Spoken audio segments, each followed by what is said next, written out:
नमस्कार दोस्तों, स्वागत है आपका अपने यूट्यूब चैनल स्ट्रीम आर्ट में। गाइस, हम आपके लिए आज लेकर के आए हैं एक और महत्वपूर्ण चैप्टर जो कि क्लास 12th की पॉलिटिकल साइंस से संबंधित है और आपकी बुक सेकंड का भी ये सेकंड चैप्टर है, जिसका नाम है एक दल के प्रभुत्व का दौर।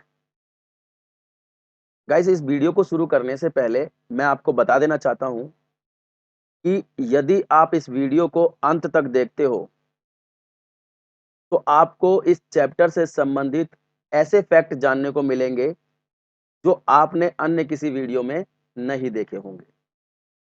साथ ही आपने बुक को रीड करते समय उन सभी छोटे-छोटे फैक्टों को अनदेखा कर दिया होगा, जो कि आपके एग्जाम के पॉइंट ऑफ व्यू से बहुत इंपॉर्टेंट है। क्योंकि अक्सर एग्जामिनर फाइनल एग्जाम में एक-एक नंबर के माध्यम से उन क्वेश्चनों को आपके समक्ष पेश कर देता है और अक्सर आप उन क्वेश्चनों को अनदेखा करने के कारण एग्जाम में छोड़ करके आ जाते हो। तो गाइज, इस चैनल का मात्र यही उद्देश्य है कि किसी भी स्टूडेंट का एक भी नंबर फाइनल एग्जाम में नहीं कटना चाहिए। तो गाइज, अगर आप इसको एंड तक देखते हो तो आपका एक भी नंबर इस चैप्टर से नहीं कटेगा, क्योंकि हमने उन सभी क्वेश्चनों को इस वीडियो के अंदर स्थान दिया है। तो गाइज, अगर आपको और भी वीडियो देखनी है तो आप हमारी प्लेलिस्ट का प्रयोग कर सकते हो। साथ ही आपको अगर ये वीडियोस पसंद आ रही है तो प्लीज लाइक शेयर सब्सक्राइब करना ना भूलें। साथ ही बेल आइकन भी दबाएं ताकि आने वाली सभी नई वीडियोस की जो नोटिफिकेशन है सीधे आपके मोबाइल पर आपको मिल जाए। तो गाइज, आज की वीडियो की शुरुआत करते हैं, जिसमें आपका पहला क्वेश्चन है गाइज कि भारत में दलीय व्यवस्था की कोई एक विशेषता बताइए। यानी जो भारत के अंदर पार्टी सिस्टम है उसकी एक क्वालिटी आपसे पूछ रहा है कि बताइए उसकी विशेषता क्या है। तो गाइज, आपको बताना पड़ेगा भारत की जो सबसे महत्वपूर्ण पार्टी सिस्टम की जो विशेषता है आप वही बता दीजिए कि भारत के अंदर जो दलीय व्यवस्था है उसकी सबसे बड़ी विशेषता है बहुदलीय प्रणाली। बहुदलीय प्रणाली अर्थात भारत के अंदर चुनाव लड़ने के लिए कोई भी राजनीतिक दल और कोई भी भारत का नागरिक स्वतंत्र रूप से स्वतंत्र है चुनाव लड़ने के लिए। ऐसा नहीं है कि उसको चुनाव लड़ने से रोका जा सकता है। आप किसी भी पार्टी से संबंधित रखते हो, अन्यथा आप पार्टी से संबंधित नहीं भी रखते हो, तो भी भारत के अंदर आप चुनाव लड़ सकते हो और अपने आप को इलेक्ट करवा सकते हो और भारत की राजनीतिक प्रणाली में भागीदारी निभा सकते हो। तो ये भारतीय दलीय व्यवस्था की सबसे बड़ी विशेषता है। ये आपका पहला क्वेश्चन है और इस प्रकार से आपको इस क्वेश्चन को डील करना है। इसके बाद आपका अगला क्वेश्चन है कि कांग्रेस को लोकसभा के प्रथम एवं द्वितीय आम चुनावों में कितनी सीटें प्राप्त हुई थी। गाइज, ये पूरा का पूरा जो चैप्टर है वो कांग्रेस से ही रिलेटेड है। इस पूरे चैप्टर के अंदर आपको कांग्रेस पार्टी के बारे में ही पढ़ना है, लेकिन इस क्वेश्चन के अंदर आपको बताना है कि जो पहला आम चुनाव हुआ था, आप सभी को पता है कि भारत के अंदर पहले आम चुनाव 1952 में हुए। वैसे तो चुनाव 1951 के अक्टूबर महीने में शुरू हुए थे, परंतु अधिकतर राज्यों के अंदर जो चुनाव हुए थे गाइज वो 1952 में हुए थे। इसीलिए भारत के पहले आम चुनावों की तारीखों को माना जाता है 1952 में। इसीलिए भारत के पहले आम चुनाव कहे जाते हैं 1952 के आम चुनाव। फिर यहां पर मैं एक क्वेश्चन आपको बता देता हूं जो मुझे डालना चाहिए था लेकिन नहीं डाल पाया, तो आप समझ लीजिए। पहली बात आपको यह पता होना चाहिए कि आम चुनाव किसे कहते हैं। आम चुनाव किसे कहते हैं? आम चुनाव कहते हैं लोकसभा के चुनावों को। तो इस प्रकार आम चुनाव इज इक्वल टू लोकसभा के चुनाव, ये ध्यान में रखना है आपको। इसी प्रकार अब आपसे वो पूछ रहा है कि जो पहले आम चुनाव हुए थे जो 1952 में हुए थे, मैंने अभी अभी आपको बताया कि उसके अंदर कांग्रेस पार्टी को पहले आम चुनाव और द्वितीय आम चुनाव, तो आपको पता ही है पहले आम चुनाव 1952 में हुए थे और हर 5 साल में हमारे देश के अंदर चुनाव होते हैं, तो दूसरे आम चुनाव 1957 में होने वाले हैं। तो यानी 1952 के आम चुनावों में और 1957 के आम चुनावों में कांग्रेस पार्टी को कुल कितनी सीटें मिली, तो आपका आंसर होगा पहले आम चुनावों में 364 और दूसरे आम चुनावों में 371 सीटें प्राप्त हुई थी लोकसभा की कांग्रेस पार्टी को। तो इस दृष्टिकोण से देखें तो कांग्रेस को दोनों ही आम चुनावों में भारी बहुमत मिला और बहुमत के साथ उन्होंने भारत के अंदर सरकार बनाई। आपका अगला क्वेश्चन होगा कि भारत में एक दल की प्रधानता किस दल से संबंधित रही है और कब तक इस दल की प्रधानता भारतीय राजनीति में रही। यानी वो आपसे जानना चाहता है कि भारत की राजनीति में एक दल का प्रभुत्व, जैसा कि चैप्टर का नाम भी है, वो यही पूछना चाहता है कि भारत की राजनीति में एक दल का प्रभुत्व किससे संबंधित है और कब तक उस पार्टी का प्रभुत्व रहा। तो आप बोलोगे कि भारत में जो एक पार्टी का प्रभुत्व है या प्रधानता है वो कांग्रेस पार्टी से संबंधित है, क्योंकि कांग्रेस का ही प्रभुत्व पहले 3 आम चुनावों में रहा। और साथ ही ये भी बताना है कि ये प्रभुत्व आपका कब तक कायम रहा, तो आप बोलोगे 1967 तक कांग्रेस का प्रभुत्व भारत की राजनीति में कायम रहा। और इस प्रकार से ये क्वेश्चन आपको लिखना है। इसके बाद आपका अगला क्वेश्चन होगा गाइज, वो ये होगा कि ऐसे 2 राज्यों का नाम लिखिए जहां 1952 और 1967 के दौरान कांग्रेस पार्टी चुनाव हार गई थी। यानी 1952 में जो चुनाव हुए और जो 1967 में चुनाव हुए, तो उन 2 राज्यों के नाम बताना जहां कांग्रेस को हार का सामना करना पड़ा था। तो आपका आंसर होगा केरल और Jammu Kashmir. Guys very important question, बहुत बार पूछा गया है आपसे और आप कंफ्यूजन भी रहते हो इस चीज के लिए कि वो कौन से राज्य थे, क्योंकि आप अक्सर इनको छोड़ते हुए चलते हो। तो आपको ध्यान रखना है 1952 के और 1967 के जो चुनाव हुए थे आम चुनाव, उसके अंदर केरल और जम्मू कश्मीर के अंदर कांग्रेस को हार का मुंह देखना पड़ा था। आपका अगला क्वेश्चन है, कांग्रेस पार्टी को एक छाता संगठन किसने कहा। गाइज अगर आप इस वीडियो को ध्यानपूर्वक समझते हो और सुनने का प्रयास करते हो तो आपको पता चलेगा कि आप एक क्वेश्चन से कई कई क्वेश्चन जान रहे हो। जैसे कि मैं बताऊं कि अगर वो ये पूछ ले कि किस पार्टी को जो है छाता संगठन कहा जाता है, तो आपका आंसर हो जाएगा कांग्रेस। अब यहां पर बात कर रहा है कि कांग्रेस पार्टी को छाता संगठन किसने कहा, तो आपको बताना पड़ेगा कि कांग्रेस पार्टी को एक छाता संगठन के रूप में किसने कहा। तो मैं आपको यहां बता देना चाहता हूं कि एक व्यक्ति हैं जिनका नाम है पामर, जिनका नाम है पामर। तो पामर जी ने कांग्रेस पार्टी को एक छाता संगठन का नाम दिया था।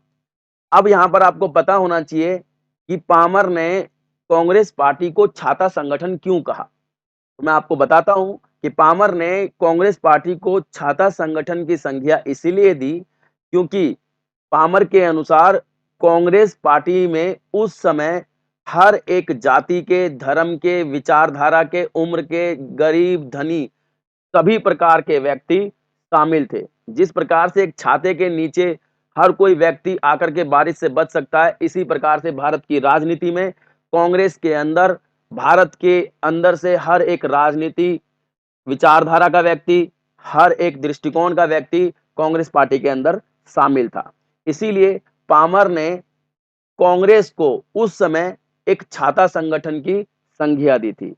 तो गाइज ये क्वेश्चन भी आपको समझ में आ गया होगा कि कांग्रेस पार्टी को ही छाता संगठन कहते हैं और साथ ही किसने कहा, तो आपका आंसर होगा पामर। तो गाइज ये क्वेश्चन समझ में आ गया होगा। अगला क्वेश्चन आपके लिए है कि कांग्रेस पार्टी की तुलना सराय से किसने कही है। सराय, पहले बात तो आपको पता होना चाहिए सराय किसे कहते हैं। तो सराय एक ऐसा स्थान होता है जहां पर यात्री लोग जो यात्रा पे निकलते हैं और यात्रा के दौरान जो थक जाते हैं और जहां पर वो आराम करते हैं, बैठते हैं, विश्राम करने के स्थान को हम सराय कहते हैं।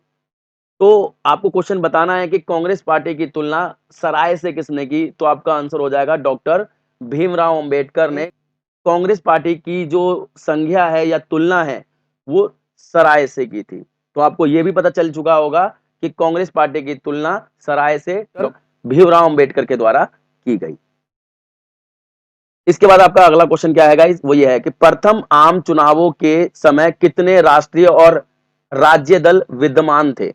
यानी देश के अंदर जब पहला आम चुनाव हो रहा था 1952 में, तब उस समय भारत के अंदर कितने राष्ट्रीय और कितने राज्य दल मौजूद थे। तो आपको पता होगा, आपने 11th क्लास के अंदर पढ़ा होगा कि राष्ट्रीय दल किसे कहते हैं और क्षेत्रीय दल या राज्य दल किसे कहते हैं।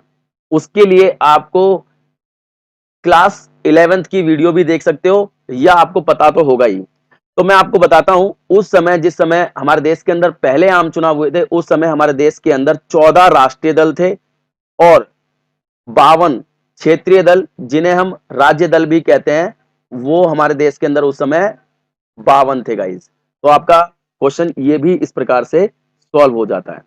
इसके बाद आपका अगला क्वेश्चन बनता है कि कांग्रेस पार्टी की स्थापना कब हुई? तो आपका आंसर होना चाहिए कि कांग्रेस पार्टी की स्थापना 28 दिसंबर 1885 को मुंबई में की गई। तो इस प्रकार से कांग्रेस की स्थापना की आपको एग्जैक्ट डेट पता होनी चाहिए। अक्सर लोगों को खाली सन याद रहता है, आपको सन के साथ में तारीख भी याद होनी चाहिए, क्योंकि कांग्रेस पार्टी इस चैप्टर के दृष्टिकोण से बहुत महत्वपूर्ण है, तो आपकी जो है तारीख भी महत्वपूर्ण हो जाती है। तो इसके बाद आपका अगला क्वेश्चन है कि राजनीति में नायक पूजा सीधे पतन की ओर ले जाती है, यह कथन किसका था? अर्थात यहां पर आपको बताना है कि जो राजनीति में एक व्यक्ति की पूजा होती है या फिर एक व्यक्ति जो प्रमुख होता है वही सब कुछ महत्वपूर्ण हो जाता है, तो ऐसी स्थिति में राजनीति जो है पतन की ओर जाती है, ऐसा किसने कहा? तो आपका आंसर होगा डॉक्टर भीमराव अंबेडकर ने ऐसा कहा कि यदि राजनीति में सिर्फ एक ही राजनीतिक पार्टी का व्यक्ति या एक ही व्यक्ति सभी अधिकारों का प्रयोग करता है और शक्तिशाली हो जाता है, तो ऐसी स्थिति में वो स्थिति राजनीति के लिए बहुत दुर्भाग्यवश होती है और ऐसी स्थिति में वो राजनीति निश्चित ही पतन की ओर आगे बढ़ती है। आप देख लीजिए पूरे विश्व के इतिहास को कि जिसके अंदर भी एक व्यक्ति ने अपनी तानाशाही चलाने की कोशिश की है, तो उस देश की राजनीति निश्चित रूप से ही पतन की ओर गई है। तो ऐसा भीमराव अंबेडकर के द्वारा कहा गया था। आपका अगला क्वेश्चन होगा कि किस समाजवादी नेता ने अंतरिम सरकार में शामिल होने के न्योते को अस्वीकार कर दिया था? गाइस आपको पता होगा अंतरिम सरकार कौन सी है। जैसे कि आप सभी को पता है कि 1946 के अंदर भारत के अंदर जो तत्कालीन गवर्नर जनरल थे जिनका नाम था लॉर्ड वेबल, तो लॉर्ड वेबल को भेजा गया था भारतीयों के लिए सत्ता सौंपने के लिए और संविधान निर्माण कराने के लिए। परंतु जब देखा गया मुस्लिम लीग और कांग्रेस के बीच में बात नहीं बन रही है, साथ ही ब्रिटेन की जो सत्ता है वो धीरे धीरे कमजोर होती जा रही है भारत के ऊपर से, तो उस सत्ता का आधिपत्य बनाने के लिए साथ ही भारत को शासन व्यवस्था सौंपने के लिए 1946 में अंतरिम सरकार का गठन किया गया था। जो अंतरिम सरकार 1947 में आजादी से लेकर के 1952 के चुनावों तक कार्य करने के लिए एक महत्वपूर्ण रूप से जानी जाती है, क्योंकि 1947 से 1952 तक भी सरकार थी एक जो भारत की राजनीति को चला रही थी। जो भारत की राजनीति को 1947 से 1952 तक चला रही थी, उस सरकार को हम अंतरिम सरकार के नाम से जानते हैं। तो आपको बताना है कि एक समाजवादी नेता थे जिनको अंतरिम सरकार में शामिल होने का न्योता दिया गया था कांग्रेस की तरफ से कि आइए आप शामिल हो जाइए, परंतु उन्होंने ये न्योता अस्वीकार कर दिया था। उन व्यक्ति का नाम था जयप्रकाश नारायण। गाइज ये वही व्यक्ति हैं जो आपको इमरजेंसी वाले चैप्टर के अंदर पढ़ना है, जिनको हम जेपी के नाम से भी जानते हैं, जो बिहार से इमरजेंसी के दौरान नेता बने थे, जिन्होंने इमरजेंसी की बागडोर अपने हाथों में ली थी ताकि इमरजेंसी का विरोध किया जा सके। तो ये वही जयप्रकाश नारायण है और साथ ही बहुत बड़े समाजवादी नेताओं में से एक रहे हैं ये। तो आपको इनके बारे में भी जानकारी अच्छी तरीके से होनी चाहिए, क्योंकि ये क्वेश्चन भी आपसे पूछे जाते हैं एग्जाम में। फिर है समग्र मानवतावाद सिद्धांत के प्रेरणादाता कौन थे? क्योंकि ये क्वेश्चन भी पूछा गया है कि समग्र मानवतावाद सिद्धांत की पैरवी किसने की या कौन समग्र मानवतावाद सिद्धांत के जो है प्रेरणातक थे। तो आपका आंसर होगा गाइस दीनदयाल उपाध्याय। दीनदयाल उपाध्याय जो थे वो समग्र मानवतावाद सिद्धांत के समर्थक थे, क्योंकि उनका मानना था कि हिंदू मुस्लिम सिख ईसाई जैन यहूदी पारसी ये सब धर्म हैं, परंतु सबसे बड़ा धर्म मानवतावाद का है। तो ऐसे ही मानवतावाद सिद्धांत को मानने वाले व्यक्ति का नाम पूछ रहा था आपसे, आपको बताना है, वो है दीनदयाल उपाध्याय जी। इसके बाद आपका अगला क्वेश्चन है कि भारत रत्न, इसके बाद आपका अगला क्वेश्चन है कि भारत रत्न से संबंधित पहले भारतीय व स्वतंत्र पार्टी के संस्थापक कौन थे? यानी एक क्वेश्चन ही आपको 2-2 3-3 क्वेश्चन की नॉलेज दे करके जा रहा है, अगर आप ध्यानपूर्वक समझोगे तो। यानी आपको 2-2 क्वेश्चन जानने को मिल गए कि पहला भारत रत्न किसको मिला, जो कि स्वतंत्र पार्टी से संबंधित था। यानी स्वतंत्र पार्टी का ऐसा व्यक्ति जिसको भारत रत्न मिला वो कौन था? तो आपका आंसर होगा सी राजगोपालाचारी जी। सी राजगोपालाचारी के बारे में आपको पता ही है कि ये भारत के पहले, याद रखना है कि भारत के पहले भारतीय भारतीय गवर्नर जनरल थे ये, क्योंकि इनसे पहले भी गवर्नर जनरल हुए हैं, क्योंकि इनसे पहले भी गवर्नर जनरल हुए हैं, परंतु वह सभी गवर्नर जनरल इंग्लैंड के हुआ करते थे, भारतीय नहीं हुआ करते थे। और साथ ही ये भारत के अंतिम गवर्नर जनरल भी थे भारतीय, क्योंकि इसके बाद ये पद ही खत्म कर दिया गया। तो इस प्रकार से ये जो सी राजगोपालाचारी वाला क्वेश्चन है, आप जब तक राजनीति पढ़ोगे, कॉम्पिटिटिव एग्जाम की तैयारी करोगे, आपको ये क्वेश्चन पूछा ही जाता रहेगा। तो आपको ये क्वेश्चन बहुत अच्छी तरीके से ध्यान रखना है, साथ ही आपके पेपर के दृष्टिकोण से तो मजबूत है ही। इसके बाद आपका अगला क्वेश्चन है कि ईवीएम का प्रयोग 1990 के दशक के अंत में चुनावों में किया गया। साथ ही यहां पर ये जो डैश दिया हुआ है, यानी खालिस्तान दिया हुआ है, तक पूरे देश में ईवीएम का इस्तेमाल चालू हो गया। यानी 1990 के अंत के तक देखा जाए तो भारत के चुनावों में ईवीएम का प्रयोग चालू हो गया था, परंतु आम चुनावों में ईवीएम का प्रयोग कब किया गया? तो आपका आंसर होगा कि आम चुनावों में, यानी लोकसभा के चुनावों में या फिर कहीं पूरे देश के चुनावों में पहली बार जो ईवीएम का प्रयोग हुआ वो 2004 में हुआ। साथ ही आपको पता होना चाहिए कि जो ईवीएम है उसकी फुल फॉर्म क्या होती है। ईवीएम की फुल फॉर्म होती है इलेक्ट्रॉनिक्स वोटिंग मशीन। यानी इलेक्ट्रॉनिक वोटिंग मशीन का जो प्रयोग 1990 के दशक के अंत में हो चुका था शुरू।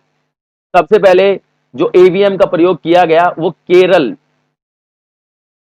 के विधानसभा चुनावों में हुआ था।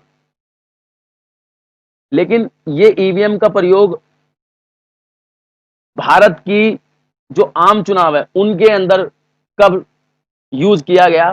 तो आपका आंसर होगा 2004 के अंदर। तो इस प्रकार से ये क्वेश्चन भी आपका सॉल्व हो चुका है। इसके बाद हम देखते हैं गाइस आपका अगला क्वेश्चन।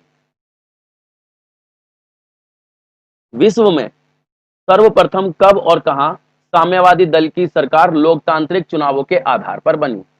बहुत इंपॉर्टेंट क्वेश्चन है, क्योंकि आपको पता होना चाहिए कि साम्यवादी सरकारें बहुत सारे देशों में थी जब भारत को आजादी मिली, क्योंकि उस समय शीत युद्ध पूरे दुनिया के अंदर चरम सीमा पर चल रहा था। और जितने भी देश के अंदर साम्यवादी सरकार थी गाइस, वहां पर लोकतंत्र नहीं था, यानी चुनावों के माध्यम से वहां पर सरकारें स्थापित नहीं की गई थी। लेकिन वो पूछ रहा है कि विश्व के अंदर ऐसा पहला देश कौन सा है जहां पर लोकतंत्र के साथ में चुनावों के माध्यम से साम्यवादी सरकारों का गठन हुआ था। आपको वो स्थान और वो डेट बतानी है। तो ये जो घटना है ये भी भारत से संबंधित है। तो आपको बोलना है कि 1957 में भारत के केरल राज्य में विधानसभा चुनावों के अंदर पहली बार विश्व के अंदर साम्यवादी दल की सरकार बनी थी, वो भी लोकतंत्र के आधार पर। इसमें चुनाव भी हुए थे। जैसे कि आपको पता है, आपने फर्स्ट बुक का फर्स्ट चैप्टर बहुत अच्छी तरीके से पढ़ा होगा, उसके अंदर आपको साम्यवादी विचारधारा बहुत अच्छी तरीके से पता होगी। इसके बाद आपका अगला क्वेश्चन है गाइस, लोकतंत्र में विपक्षी दल की भूमिका का वर्णन कीजिए। यानी आपसे वो विशेषता पूछना चाहता है कि लोकतंत्र के अंदर विपक्षी दल क्यों होना चाहिए, क्या विशेषता होती है उसकी लोकतंत्र के अंदर। तो आप बोल सकते हो कि हम, या फिर ये क्वेश्चन इस तरीके से भी पूछा सकता है कि लोकतंत्र के अंदर हमें विपक्षी दल की आवश्यकता क्यों पड़ती है। तो आप इसको 3 पॉइंटों के माध्यम से अच्छे तरीके से बता सकते हो। पहला पॉइंट है आपका सरकार की नीतियों की आलोचना करने के लिए। आप सभी को पता है कि सरकार अक्सर नीतियां बनाती है और उन नीतियों के अंदर अक्सर अनदेखे में, अनजाने में कुछ गलत नीतियां बन जाती हैं। तो उन्हीं अनदेखी गलत नीतियों की आलोचना जरूरी होती है, क्योंकि वो आलोचना नहीं होंगी तो उन नीतियों को बदला नहीं जाएगा। इसीलिए सरकार की गलत नीतियों की आलोचना के लिए हमें विपक्षी दल का होना बहुत जरूरी होता है हमारे लिए। इसके बाद सरकार की निरंकुशता पर अंकुश लगाने के लिए, निरंकुशता मतलब अपनी मनमर्जी जो सरकार करती है, जो सत्ता में होती है, उसकी मनमर्जी पर अंकुश लगाने के लिए हमें विपक्षी दल की आवश्यकता पड़ती है गाइस। साथ ही जनता को राजनीति की शिक्षा देने के लिए हमें विपक्षी दल की आवश्यकता पड़ती है, ताकि जनता को समय समय पर उनके राजनीतिक अधिकारों से अवगत कराया जाता रहे, सरकार उनके राजनीतिक अधिकारों का शोषण ना करे, क्योंकि बहुत सारे देश के हमारे लोग ऐसे हैं जिन्हें अपने राजनीतिक अधिकार तो छोड़िए, मौलिक अधिकारों के बारे में नहीं पता होता है। तो ऐसी स्थिति में ये जिम्मेदारी कहीं ना कहीं विपक्षी दल निभाता है कि लोगों को उनके राजनीतिक अधिकार और मौलिक अधिकार से अवगत कराया जाए, ताकि उनका किसी भी आधार पर शोषण ना हो सके। तो इसीलिए हमको लोकतंत्र में विपक्षी दल की आवश्यकता या भूमिका की जरूरत होती है।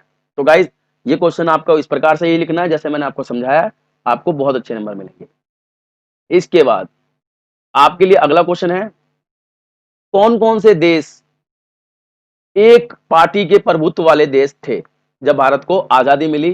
तो आपसे वो पूछना चाहता है कि कौन कौन से देश एक पार्टी के प्रभुत्व वाले देश थे। देखिए गाइस, यहां पर आपको समझना होगा कि केवल भारत के अंदर ही एक पार्टी का प्रभुत्व नहीं था, और भी देश थे जहां पर एक राजनीतिक पार्टी प्रभुत्व में रही, यानी अधिक समय तक सत्ता में रही। तो आपका आंसर होगा दक्षिणी कोरिया और ताइवान। इसके बाद आपका अगला क्वेश्चन है गाइस कि राजनीति समस्या नहीं अपितु समस्या का समाधान है। इस कथन का आपको अर्थ बताना है कि राजनीति जो है वो समस्या नहीं, समस्या का समाधान है। इस कथन का आपको अर्थ बताना है।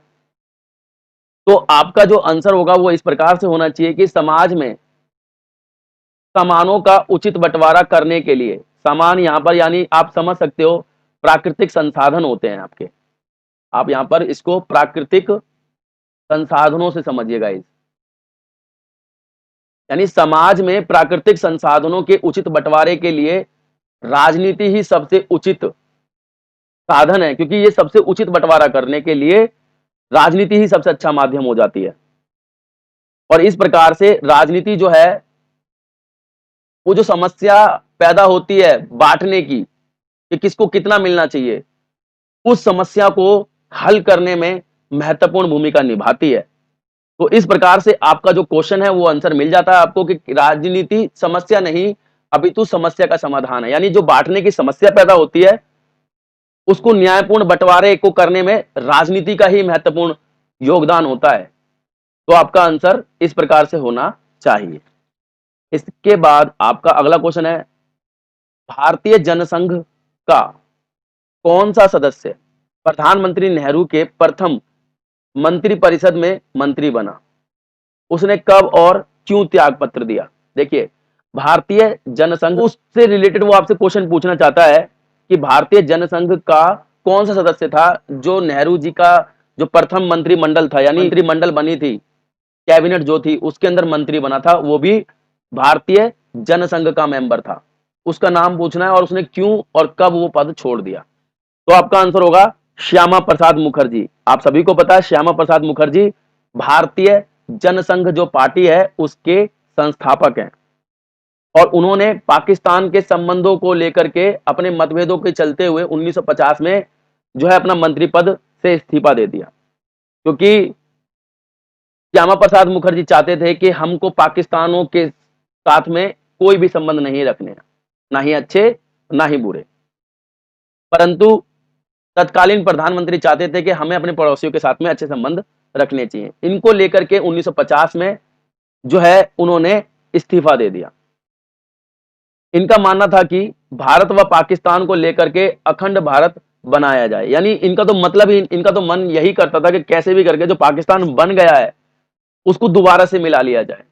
और इस सभी मांगों को लेकर के जो है भारतीय जनसंघ के जो नेता थे श्यामा प्रसाद मुखर्जी, उनका विवाद रहता था। आपका अगला क्वेश्चन है गाइस, कांग्रेस की स्थापना किसके द्वारा की गई तथा कांग्रेस का प्रथम भारतीय अध्यक्ष कौन था? देखिए, आपको दो क्वेश्चन जानने को मिलेंगे कि पहली बात तो आपको यह समझना चाहिए कि कांग्रेस पार्टी की जो स्थापना अंग्रेजों के माध्यम से कराई गई थी और अंग्रेजों ने कांग्रेस पार्टी की स्थापना क्यों कराई थी प्यारे बच्चों? तो आपका आंसर होगा क्योंकि वो भारतीयों के साथ में जो डेलीगेशन करना चाहते थे, यानी वार्तालाप जो करना चाहते थे, तो वो हर किसी से वार्तालाप नहीं कर सकते थे। तो इस उद्देश्य की पूर्ति के लिए उन्होंने कांग्रेस की स्थापना कराने में महत्वपूर्ण योगदान दिया। तो दो क्वेश्चन बन जाते हैं कि किसके द्वारा कराई गई और पहले अध्यक्ष कौन बने कांग्रेस पार्टी के। तो आपका जो आंसर होगा कि किसके द्वारा कराई गई, तो ब्रिटेन के एक व्यक्ति थे जिनका नाम था A.O. ह्यूम। इन्होंने कांग्रेस पार्टी की स्थापना की और भारत के अंदर कांग्रेस पार्टी के पहले भारतीय जो अध्यक्ष बने वो थे आपके W.C. बैनर्जी थे और वो भारत के पहले कांग्रेस के भारतीय अध्यक्ष बने। इनका पूरा जो नाम है वो व्योमेश चंद्र बैनर्जी है। कई बार इन्हें शॉर्ट फॉर्म में भी पुकारा जाता है, तो आपका आंसर होगा W.C. बैनर्जी। तो गाइज आपका ये क्वेश्चन इस प्रकार से लिखना है आपको। इसके बाद कांग्रेस की पहली बैठक कहां हुई? जब कांग्रेस बनी तो कांग्रेस की पहली बैठक कहां हुई? तो आपको इसके रिलेटेड क्वेश्चन पूछा जा सकता है। तो आपका आंसर होगा कि भारतीय राष्ट्रीय कांग्रेस की स्थापना के बाद जो है ना 72 प्रतिनिधि उपस्थित हुए थे। जब इसकी स्थापना हो गई तो 72 प्रतिनिधि इसके अंदर थे और इसकी जो पहली बैठक हुई वो 28 दिसंबर 1885 को बॉम्बे के एक महाविद्यालय है जिसको हम कॉलेज भी कह सकते हैं, तो बंबई के अंदर, पहले आप सभी को पता है कि जो मुंबई है उसका नाम बॉम्बे हुआ करता था, तो बॉम्बे के अंदर एक कॉलेज था संस्कृत का जिसका नाम था गोकुल दास तेजपाल संस्कृत महाविद्यालय। वहां पर कांग्रेस की पहली बैठक हुई थी गाइस। ये आपको याद रखना है, आपके लिए बहुत इंपॉर्टेंट क्वेश्चन है। ये क्वेश्चन ऐसे हैं गाइस, आपको लंबे समय तक मदद करेंगे जब भी आप किसी भी कॉम्पिटिटिव एग्जाम की तैयारी करोगे या आप किसी भी प्रकार से राजनीति से जुड़े रहोगे। ऐसे फैक्ट आपको पता होना अनिवार्य है क्योंकि आपका ये चैप्टर है राजनीति के दृष्टिकोण से बहुत महत्वपूर्ण है, तो आपको पता तो होना बहुत जरूरी हो जाता है।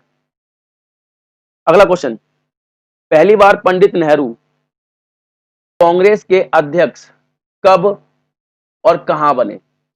यानी पहली बार कब और कहां नेहरू जी को कांग्रेस पार्टी की कमान उनके हाथों में सौंपी गई थी? तो आपका आंसर होगा दिसंबर 1929 में। और कांग्रेस का जो वार्षिक अधिवेशन था वो लाहौर में हुआ था। लाहौर पाकिस्तान के अंदर मौजूद है और जब भारत का विभाजन नहीं हुआ था। तो इस प्रकार से हम देखें तो लाहौर के अंदर 1929 में दिसंबर के महीने में कांग्रेस का अध्यक्ष बनाया गया था पंडित जवाहरलाल नेहरू जी को।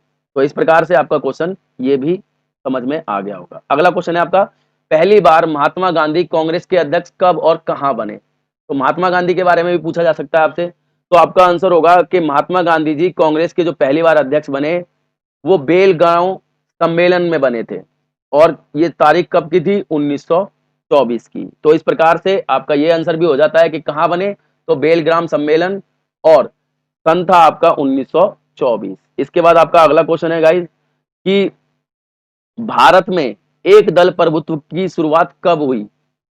यानी भारत के अंदर जो एक पार्टी की प्रधानता स्थापित हो गई तो वो कब से स्टार्ट हुई थी? तो आपको उस तारीख बतानी है। तो आपको कोई ज्यादा मुश्किल नहीं होगी याद करने में क्योंकि पहले आम चुनावों से ही 3 आम चुनावों तक कांग्रेस पार्टी का जो है प्रभुत्व या दबदबा कायम हो गया। तो आपका आंसर हो जाएगा 1952 से, क्योंकि पहले आम चुनाव यहीं हुए थे।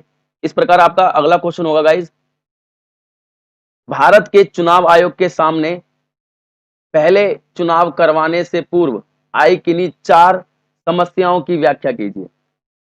यानी जब भारत के अंदर भारत को आजादी मिल गई सन 1947 में और जैसा कि वादा किया गया था आजादी से पहले कि भारत के अंदर लोकतंत्र होगा, लोगों के पास मौलिक अधिकार होंगे, तो लोकतंत्र तो स्थापित कर दिया हमारे देश के अंदर संविधान के माध्यम से। साथ ही लोगों को चुनाव में वोट डालने का अधिकार भी दे दिया, यानी अधिकार भी दे दिए गए। इन सब के बावजूद सबसे जो महत्वपूर्ण बात यह है कि जो चुनाव करवाना था जिनको, यानी चुनाव आयोग को, उसके सामने क्या-क्या समस्या पहले आई। आपको ये बताना, 4 समस्याएं बतानी है आपको कि चुनाव आयोग के सामने जब चुनाव हुआ पहला, तो उसके सामने क्या-क्या समस्याएं आई। तो पहला पॉइंट है आपका गाइस कि भारत के आकार को देखते हुए स्वतंत्र और निष्पक्ष चुनाव करवाना बहुत कठिन था। क्योंकि आप सभी को पता है कि आजादी के वक्त भी भारत इतना बड़ा देश था क्षेत्रफल के मामले में कि दुनिया के अंदर 7वां स्थान रखता था, और आज भी दुनिया के अंदर इसका 7वां स्थान है। और जनसंख्या भी उस समय 30 करोड़ थी हमारी, ठीक है। 30 करोड़ आबादी हमारे देश के अंदर उस समय मौजूद थी। तो इतना बड़ा देश और इतनी ज्यादा आबादी के लिए स्वतंत्र और निष्पक्ष चुनाव करवाना बहुत कठिन था। तो फिर भी काम शुरू कर दिया गया। इसके चलते मतदाता सूची तैयार की गई कि कौन-कौन से, जिसे हम वोटर लिस्ट भी समझ सकते हैं, वोटर लिस्ट तैयार की गई। पहली बात तो वोटर लिस्ट तैयार करना ही बड़ा मुश्किल कार्य था, क्योंकि कहीं न कहीं देखें तो पहले आम चुनावों के अंदर लगभग 17 करोड़ मतदाताओं ने भाग लिया। इतने सारे लोगों की मतदाता सूची तैयार करना बहुत मुश्किल था। जैसे-तैसे करके मतदाता सूची तैयार कर ली गई। फिर इसमें देखा गया कि 40 लाख महिलाओं के नाम दर्ज होने से रह गए थे। इन महिलाओं के पति या पिता के नाम के स्थान पर अल्लाने की बेटी और फलाने की बेटी या अल्लाने की बीवी या फलाने की बीवी के रूप में इनका नाम दर्ज किया गया था। अर्थात इनके नाम के आगे स्पष्ट रूप से ये नहीं बताया गया था कि इनके पति का नाम क्या है या पिता का नाम क्या है। इसीलिए ऐसी जितनी भी मतदाता सूची थी, जिनके अंदर गलतियां पाई गई थी, ऐसी हर एक प्रविष्टि को चुनाव आयोग ने मानने से मना कर दिया। उन्होंने अस्वीकार कर दिया। उनका कहना था कि हम ऐसी किसी भी सूची को मानेंगे नहीं जिसके अंदर स्पष्ट रूप से पिता या पति का नाम नहीं दर्ज होगा। और उन्होंने बोला कि यदि ये गलतियां हैं तो इसको सुधारने का आदेश दे दिया गया, और इनको सुधारने के बाद दोबारा से एक नई वोटर लिस्ट तैयार की गई। और क्या समस्याएं आई हमारे प्रथम चुनाव के दौरान भारतीय चुनाव आयोग को, तो मैंने बताया कि उस समय भारत के अंदर लगभग 30 करोड़ आबादी थी, और उस 30 करोड़ आबादी में से 17 करोड़ हमारे देश के अंदर मतदाता थे, और उन मतदाताओं में से केवल 15% जो हमारे देश की आबादी थी वो साक्षर थी। अर्थात जिस समय ये चुनाव हो रहे थे, हमारे देश के अंदर साक्षरता का जो स्तर था वो लगभग 16% था। और मैंने आपको पिछली वीडियो में भी बताया था कि इन 16% में से 8% लोग ऐसे थे जिनको केवल अपना नाम अच्छे से लिखना आता था, और हमने उन लोगों को भी साक्षरता की श्रेणी में रख लिया जो लोग केवल अपना नाम लिखना जानते थे। और इस प्रकार से केवल अगर देखें तो 8% लोग ही हमारे देश के अंदर उस समय साक्षर थे अच्छी तरीके से। अब इतनी बड़ी तादाद में लोगों का निरक्षर होना, यानी अनपढ़ होना, वो भारतीय चुनाव आयोग के लिए भी एक समस्या का विषय बन गया, क्योंकि चुनाव आयोग को एक ऐसा तरीका सोचना था जिसके माध्यम से वह चुनाव का कोई ऐसा तरीका इजाद कर सके जिससे कम पढ़े लिखे लोगों को भी चुनाव में वोट डालते समय ये अच्छे तरीके से पता हो कि वो वोट किसको डाल रहे हैं, यानी किस पार्टी को वो वोट दे रहे हैं, किस पार्टी को वोट नहीं दे रहे हैं। यदि आप उनको लिखने से संबंधित या फिर आप लिखा हुआ पढ़ने के लिए कोई टॉपिक दे दोगे जिसमें उसको यूज करके उन्हें वोट डालना होगा, तो ऐसी स्थिति में 15% लोग ही केवल उसको समझ पाएंगे, और हमारे देश की 85% आबादी उस समय इस प्रकार के चुनाव की प्रक्रिया को नहीं समझ सकती थी। इसीलिए एक आसान तरीका खोजना था चुनाव आयोग को, जिससे कि ये कम पढ़े लिखे लोग भी चुनाव के दौरान आसानी से समझ सकें कि किसको वोट डालना है या किसको वो वोट डाल रहे हैं।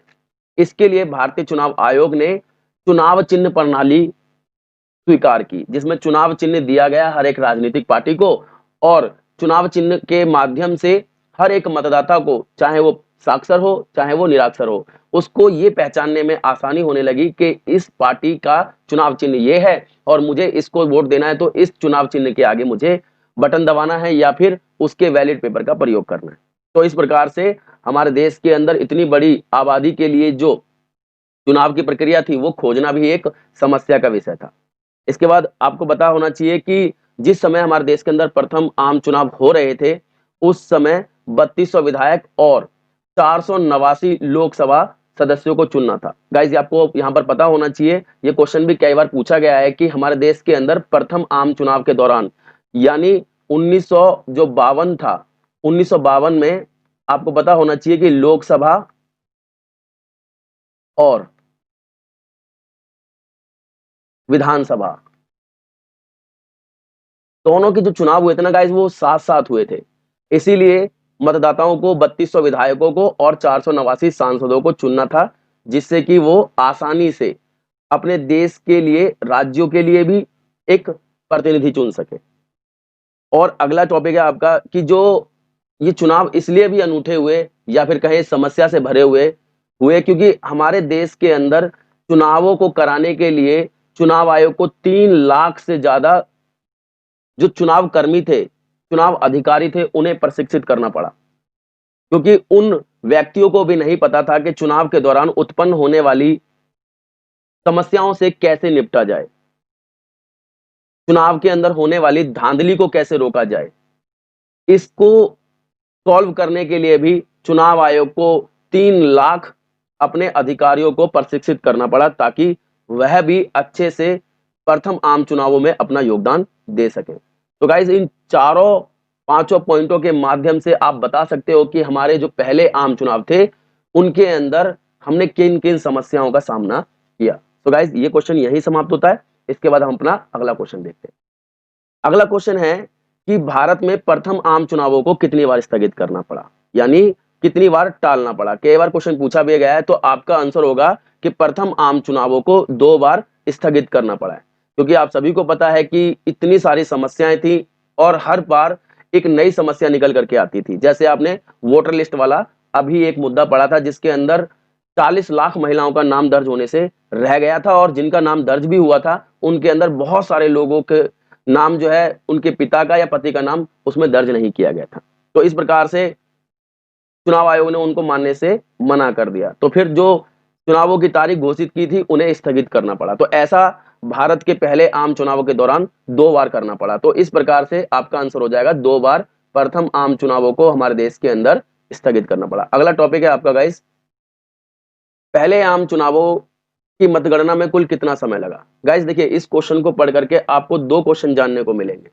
अगर आप ध्यानपूर्वक इस चीज को समझते चलते हो कि कौन सा क्वेश्चन क्या-क्या कह रहा है, तो आपके सामने हर एक क्वेश्चन 2-3 सवालों के उत्तर आपको दे करके जाएगा। जैसे हम इस क्वेश्चन को देखते हैं कि प्रथम आम चुनावों में मतगणना में कुल कितना समय लगा, यानी कितने दिन लग गए चुनावों के जो दौरान वोटिंग हुई थी उसको काउंट करते-करते। तो आपका समय होगा 6 महीने का समय लगा। और आपको यहाँ पर दूसरा क्वेश्चन भी जानने को मिल जाएगा कि उस समय चुनावों के दौरान 50% से अधिक वोटिंग हुई थी हमारे देश के अंदर। मैंने जैसे कि बताया 17 करोड़ मतदाता थे, तो 17 करोड़ मतदाताओं में से आपको ध्यान रखना होगा सभी ने वोट नहीं डाले और उनमें से जिन्होंने भी वोट डाले वो 50% से अधिक थे। तो इस प्रकार से आपका अगला क्वेश्चन जो आपको जानने को मिल गया वो था कितने प्रतिशत वोटिंग हुई, तो आपका आंसर होगा 50% से अधिक। इसी प्रकार से आपका अगला क्वेश्चन है कि भारत में चुनाव आयोग की स्थापना कब की गई तथा भारत के जो प्रथम चुनाव आयुक्त थे वो कौन बने। आपको पता ही होगा कि भारत में जो चुनाव आयोग है उसका जो अध्यक्ष होता है उसे हम चुनाव आयुक्त के नाम से जानते हैं। तो आप सभी को पता है कि जब भारत आजाद हुआ, आजादी से पहले ही लोगों ने ये सपने देख लिए थे कि जब हमारा देश आजाद होगा तो आजादी के बाद हमारे देश के अंदर लोगों के पास अधिकार होंगे और साथ ही लोकतंत्र के द्वारा सरकारें चुनी जाएंगी। और इसकी जो व्यवस्था थी हमारे संविधान के अंदर हमारे संविधान निर्माताओं ने 1947 तक पूरी कर दी थी। अगर हम देखें तो समस्या यहाँ आती है कि संविधान में जब लागू कर दिया गया संविधान को 26 जनवरी 1950 को, तो उस समय पूरी तरीके से सभी को सभी अधिकार मिल गए। परंतु उन अधिकारों को अमली जामा पहनाना अर्थात व्यवहार में लाना बड़ी समस्या का विषय था। इसके लिए भारत के अंदर चुनाव आयोग की स्थापना की गई और कब की गई? तो आपका आंसर होगा 1950 में भारत के अंदर चुनावों को करवाने के लिए चुनाव आयोग की स्थापना 1950 में की गई। और भारत के प्रथम चुनाव आयुक्त जो बने उनका नाम था सुकुमार सेन। गाइस ये क्वेश्चन इतना कॉमन है, इतना ज्यादा पूछे जाने वाला है कि हर एक एग्जाम में आपको किसी ना किसी रूप में ये देखने को मिल जाता है, इसीलिए अधिकतर स्टूडेंट को ये क्वेश्चन याद रहता है, तो आपको भी इसे याद रखना है। अगला क्वेश्चन है आपके लिए कि भारत में पहले आम चुनाव करवाने के लिए जो उठाए गए कदमों का वर्णन करना है, क्या-क्या हमने स्टेप उठाए, साथ ही जो पहले आम चुनाव हुए वो किस सीमा तक सफल रहे और इन चुनावों की आलोचना किस प्रकार की गई। तो आप सभी को पता है कि हमारे जो देश के अंदर पहले आम चुनाव हुए थे 1952 में, उसके लिए हमने पिछले ही क्वेश्चन में देखा था कि बहुत सारे काम हमारे चुनाव आयोग ने करे। तो उन सभी कामों को आपको बताना है, साथ ही ये सफल हुआ या नहीं हुआ ये बताना है, और साथ में हमारे जो पहले आम चुनाव थे उनकी आलोचना किस प्रकार से की गई। आपको 3 क्वेश्चनों को इसके अंदर बताना है। 6 नंबर में अक्सर ये क्वेश्चन आ जाता है, या ये क्वेश्चन इस प्रकार से घुमा फिरा करके आपसे पूछ सकता है कि 1952 के जो चुनाव विश्व लोकतंत्र के इतिहास में मील का पत्थर साबित कैसे हुए।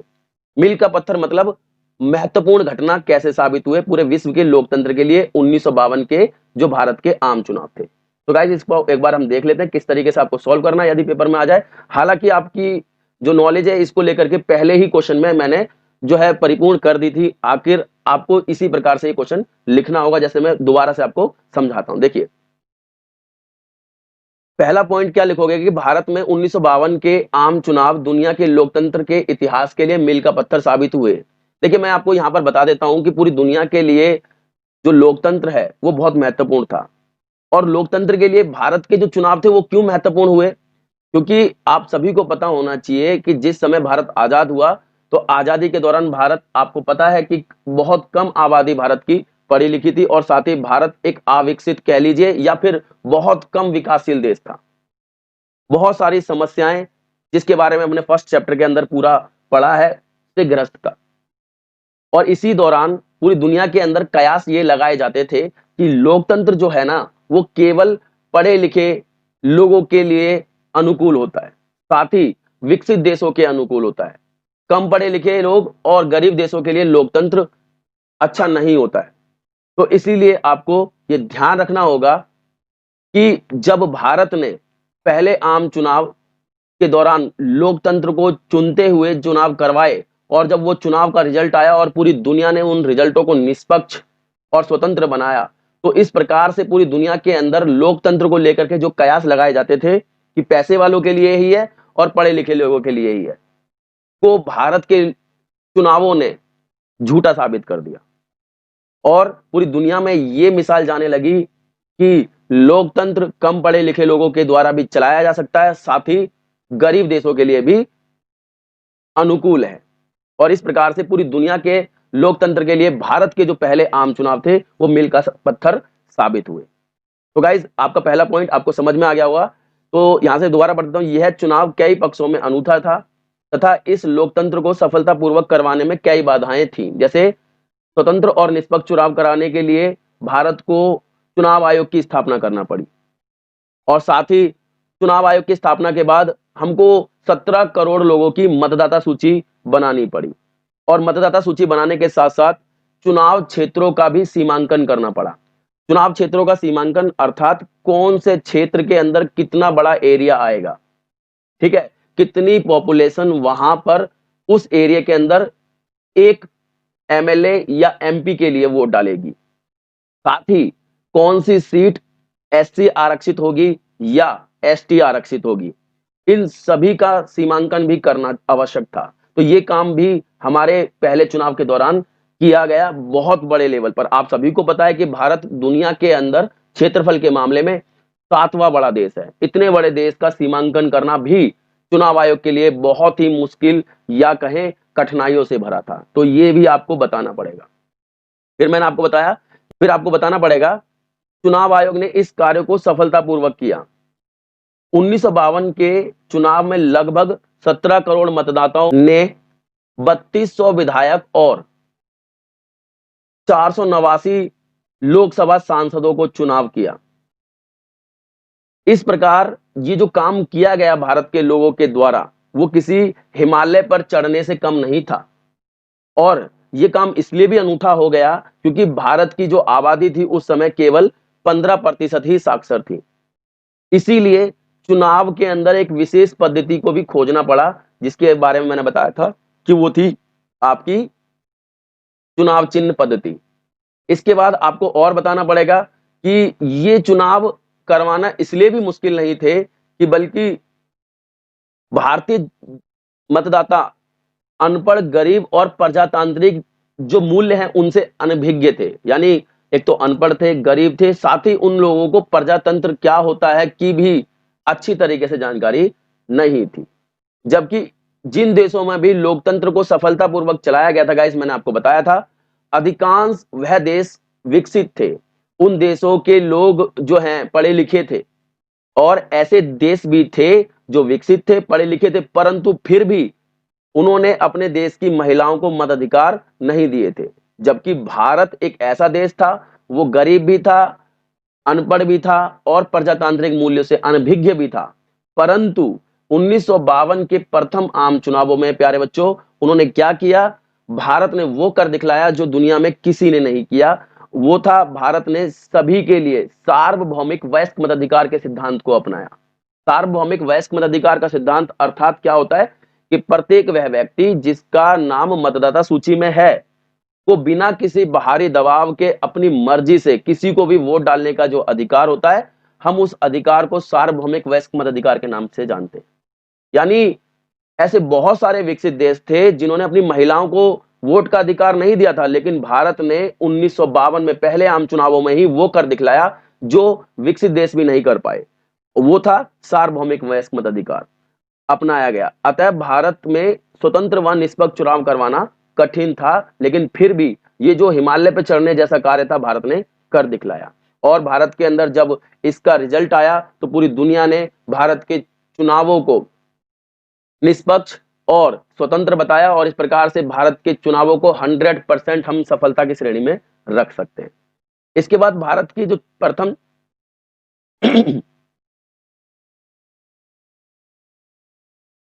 इसके बाद भारत के जो प्रथम आम चुनाव थे उनकी आलोचनाएं भी की गई। और किस प्रकार से आलोचना की गई तो मैं आपको बताता हूं। जैसे भारतीय संपादकों ने क्या कहा कि भारत का जो पहला आम चुनाव है वो विश्व का सबसे बड़ा जुआ होगा।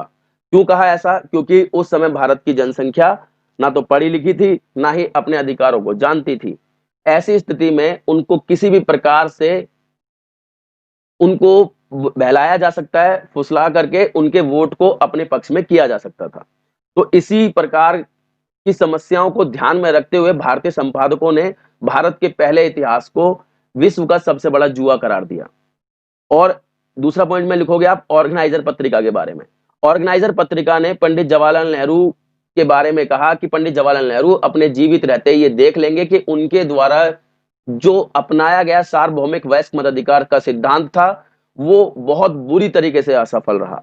इस प्रकार से आलोचना की गई। तीसरी आलोचना में आप इंडियन सिविल सर्विस के एक अंग्रेजी नुमाइंदे के बारे में बताओगे कि उन्होंने दावा किया कि ये पूरी दुनिया लाखों अनपढ़ लोगों का मतदान करते समय ड्रामा देखेगी, नौटंकी देखेगी कि किस प्रकार से भारत के अंदर अनपढ़ लोग वोट डालने की नौटंकी कर रहे हैं। तो इस प्रकार से इंडियन सिविल सर्विस के एक अंग्रेजी नुमाइंदे ने भारत के पहले आम चुनावों के बारे में इस प्रकार से आलोचना की थी। तो गाइस आपको ये तीनों आलोचनाएं अच्छी तरीके से याद रखनी है जो मैंने आपको बताई, और इस प्रकार से आपका एक बहुत ही क्वालिटी से भरा हुआ क्वेश्चन तैयार हो गया। आपका अगला क्वेश्चन होगा गाइस, वो ये है कि 1952 के चुनावों की सफलता सीमा बतानी है कि किस हद तक वो सफल रहे। जैसे कि मैंने बताया कि 1952 के जो प्रथम आम चुनाव थे, आप बता सकते हो कि वो 100% सफल रहे। अब कैसे लिखना है पेपर में? तो यहां से लिखना है कि 1952 में हुए प्रथम आम चुनाव की जो प्रक्रिया संपूर्ण होने में मैंने बताया 6 महीने से अधिक का जो है समय लगा। अधिकांश जो सीटें पर चुनाव लड़े गए उन सभी सीटों का जब नतीजा आया तो हारने वाले उम्मीदवारों ने भी अपने जो नतीजे थे, अपनी जो हार थी, उनको स्वीकार कर लिया बिल्कुल आसानी से। और उन्होंने भी कहा कि भारत के अंदर जो चुनाव हुए हैं वो बिल्कुल निष्पक्ष हुए हैं। विदेशी आलोचकों ने भी भारत के जो चुनाव की निष्पक्षता को स्वीकार किया। चुनावों के बाद हिंदुस्तान टाइम ने लिखा कि सभी जगह यह बात स्वीकार की जा रही है कि भारतीय जनता ने विश्व के इतिहास में लोकतंत्र के सबसे बड़े प्रयोग को सफलतापूर्वक पूरा कर दिखलाया। इसीलिए कहा जा सकता है कि दुनिया के लोकतंत्र के इतिहास में मील का पत्थर साबित हुए और हम इनको 100% सफलता की श्रेणी में रख सकते हैं। ठीक है गाइस, तो इस प्रकार से आपको जो है इस क्वेश्चन को लिखना है। तो आपका ये क्वेश्चन भी पूरा हो गया है। इसके बाद हम अपना देखते हैं अगला क्वेश्चन। आपका अगला क्वेश्चन है कि एक दलीय प्रभुत्व और एक दलीय प्रणाली में अंतर बताइए। तो मैं आपको बताता हूं कि जो एक दलीय प्रभुत्व होता है वहां पर बहुत सारे दल मौजूद होते हैं और अधिकांश समय जो होता है उसके अंदर बहुत सारे दल मौजूद होने के बावजूद भी एक ही दल जो है सत्ता में बना रहता है। जैसे कि भारत में कांग्रेस जो है वो कई सालों तक या कहीं कई वर्षों तक सत्ता में बनी रही, जबकि भारत में ऐसा नहीं है कि और दल नहीं थे, और भी दल थे, परंतु एक दलीय प्रणाली में यही होता है कि वहां पर कोई भी और अन्य राजनीतिक दल नहीं होता है। क्योंकि आपको पता होना चाहिए ऐसे बहुत सारे देश थे जब भारत को आजादी मिली तो वहां पर भी एक दलीय प्रणाली का प्रभुत्व कायम हुआ, परंतु वो प्रभुत्व भारत के प्रभुत्व से अलग था। क्योंकि हम उस प्रभुत्व को प्रभुत्व इसलिए नहीं कह सकते हैं क्योंकि वो एक दलीय प्रणाली थी, अर्थात वहां पर किसी और राजनीतिक पार्टी को चुनाव लड़ने का अधिकार नहीं दिया गया था जैसे कि भारत के अंदर दिया गया था।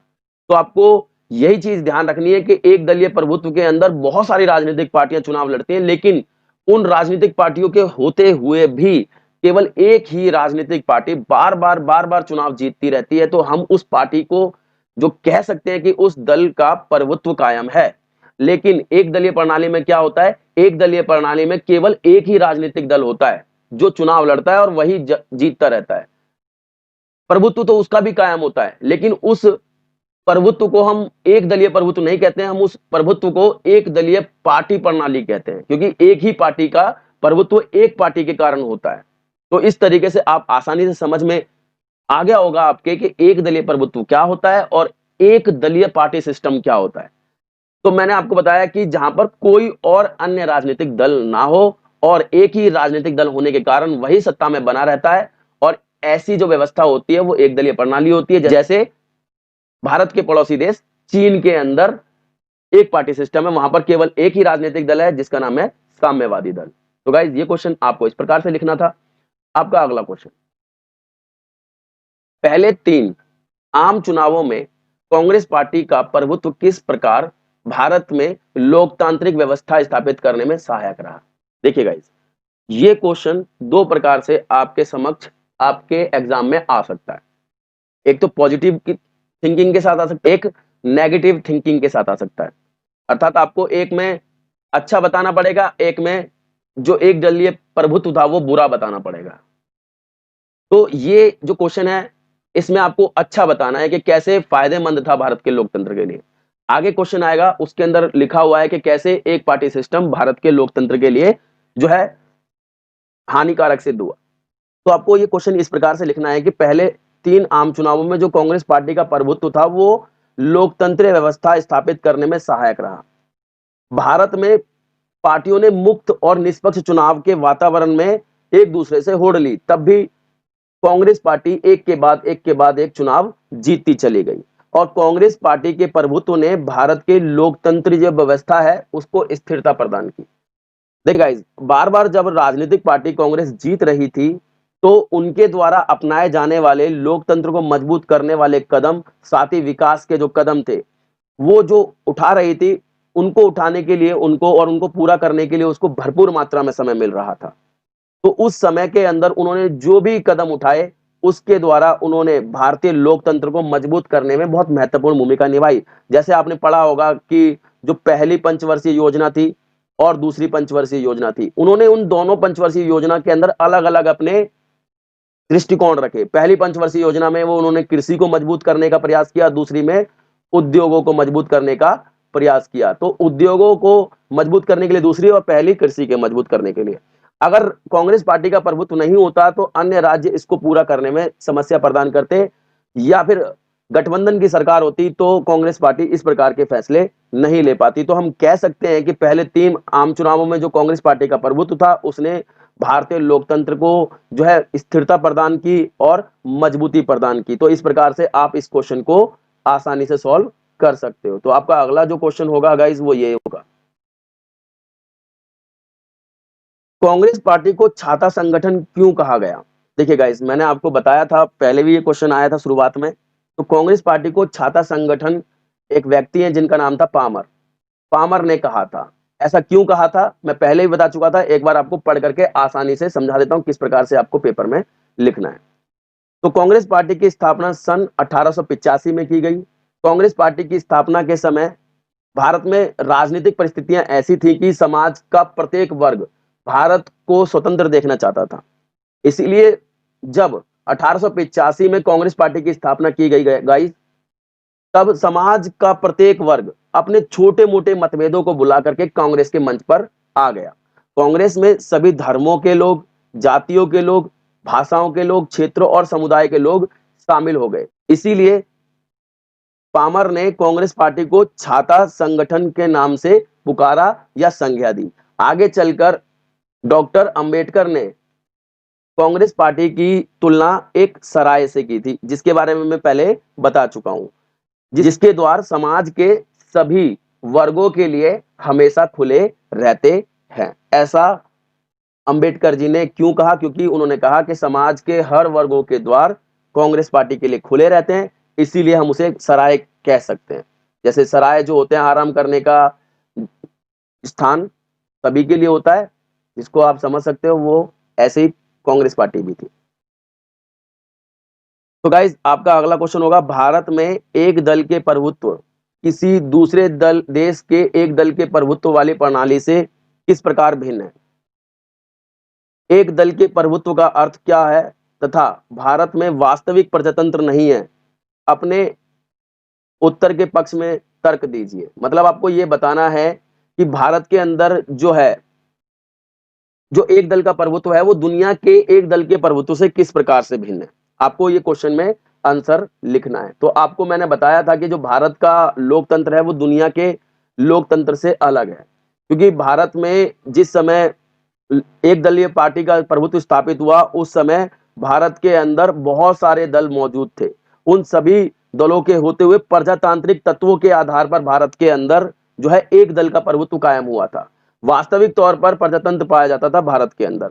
और हम इस आधार के पक्ष में निम्नलिखित तर्क दे सकते हैं कि भारत के अंदर जो प्रभुत्व है वो दुनिया के प्रभुत्व से भिन्न है।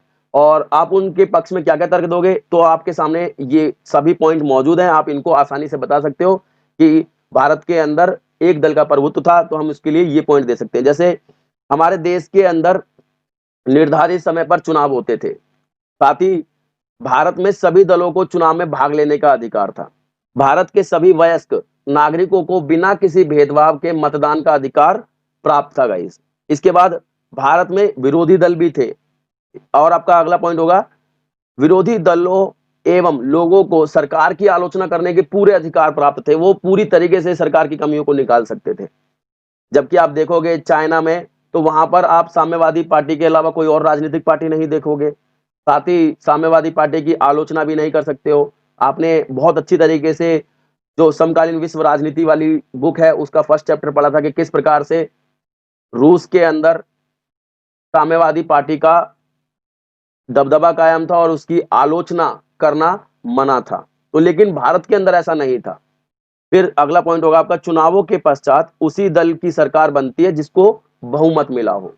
इसके बाद भारतीय नागरिकों को संविधान के अंतर्गत मौलिक अधिकार भी प्राप्त थे। ऐसा नहीं है कि मौलिक अधिकार नहीं थे, चुनाव लड़ने का अधिकार नहीं था या आपको वोट डालने का अधिकार नहीं था, अधिकार भी प्राप्त थे। मौलिक अधिकारों की रक्षा के लिए स्वतंत्र न्यायपालिका भी थी कि अगर कोई मौलिक अधिकारों का हनन करता है तो भारत के अंदर स्वतंत्र न्यायपालिका की व्यवस्था की गई थी। तो इस प्रकार से बहुत सारे आप फैक्ट दे सकते हो और बहुत आसान क्वेश्चन था। आपका क्वेश्चन बहुत बार पूछा जाने वाला, अक्सर ये पेपरों में 6 नंबर में क्वेश्चन आता है, इसलिए मैं बोलूंगा आपको ध्यानपूर्वक समझना है। और अगर आपको एक बार समझना है तो आप रिपीट करके भी देख सकते हैं इसको। तो पहले आम चुनावों में कांग्रेस के परिवर्तनों के कारण का विश्लेषण कीजिए, या भारतीय राजनीति परिदृश्य में लगभग 3 दशकों तक कांग्रेस का जो प्रभुत्व बनाए रखने में कारण किन्हीं 3 कारणों का उल्लेख करना है, यानी पूरे 3 दशकों तक या फिर कहें कि 30 सालों तक भारत की राजनीति में कांग्रेस का ही प्रभुत्व रहा। तो उस प्रभुत्व के कारण क्या है, कारणों का मूल्यांकन करना है। यहां 3 कह रहा है, हो सकता है यहां पर 6 भी आ जाए या 6 नंबर में क्वेश्चन आ जाए, तो आपको 3 से काम नहीं चलने वाला, इसलिए मैंने सभी को बताया। स्वतंत्रता के बाद लगभग 3 दशक तक भारत पर कांग्रेस पार्टी के शासन के कोई 3 कारण बताइए कि क्यों स्वतंत्रता के 3 दशक बाद भी कांग्रेस पार्टी भारत के अंदर 30 सालों तक सत्ता में बनी रही। तो आपको ये तो पता होगा ही कि ऐसा नहीं है कि कांग्रेस पार्टी जो है सिर्फ और सिर्फ अपने कामों पर ही जीत रही थी। इसके पीछे के बहुत सारे कारण थे, कुछ पॉजिटिव भी हैं, कुछ नेगेटिव भी हैं। पॉजिटिव यही है कि सबसे बड़ा वो उस समय व्यवस्थित दल था, उसके जैसा कोई व्यवस्थित दल उस समय भारत की राजनीति में मौजूद नहीं था। और अन्य और भी कारण हैं जो इसमें मैं आपको बताऊंगा, ठीक है। जैसे आपको पहला पॉइंट लिखना है कि क्यों जीत रही थी, तो कांग्रेस के सभी वर्गों को प्रतिनिधित्व प्राप्त था। जो कांग्रेस है उसके अंदर सभी वर्गों का प्रतिनिधित्व था, चाहे उदारवादी हो, उग्रवादी हो, साम्यवादी हो, दक्षिणपंथी हो। आपने पामार के बारे में पढ़ा था। पामार, उन्होंने कांग्रेस को छाता संगठन क्यों कहा, क्योंकि उनको पता था कि कांग्रेस के अंदर सभी वर्गों का प्रतिनिधित्व है। तो इसीलिए जब सभी लोग उसको चाहते थे, सभी लोग उसके अंदर शामिल थे, तो सभी वर्गों का उसको वोट भी मिलता था। और इसीलिए इस पार्टी को पहले 3 दशकों में चुनावों में प्रभुत्व के अंदर महत्वपूर्ण भूमिका निभाई।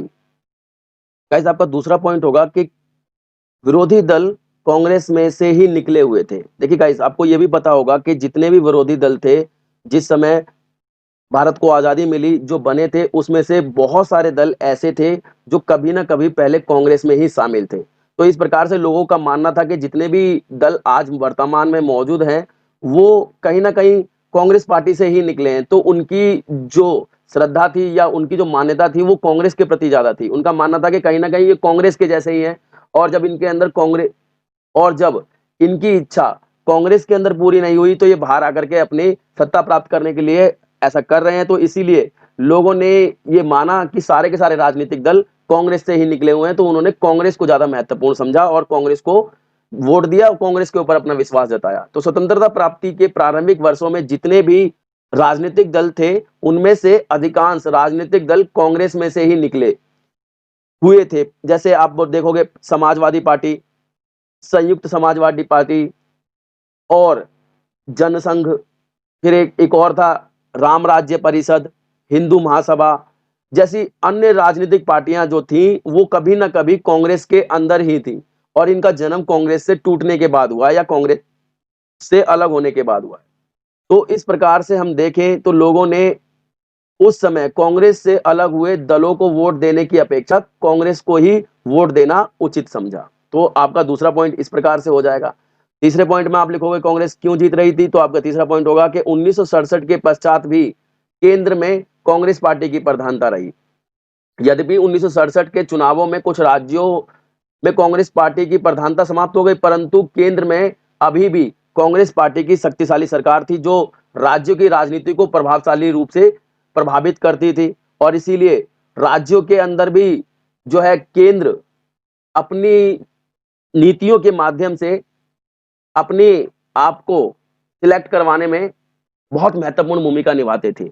और इस प्रकार से केंद्र के जो सरकार है या फिर केंद्र के चुनावों में राजनीतिक तौर पर देखा जाए तो हमेशा कांग्रेस को बढ़त हासिल रही।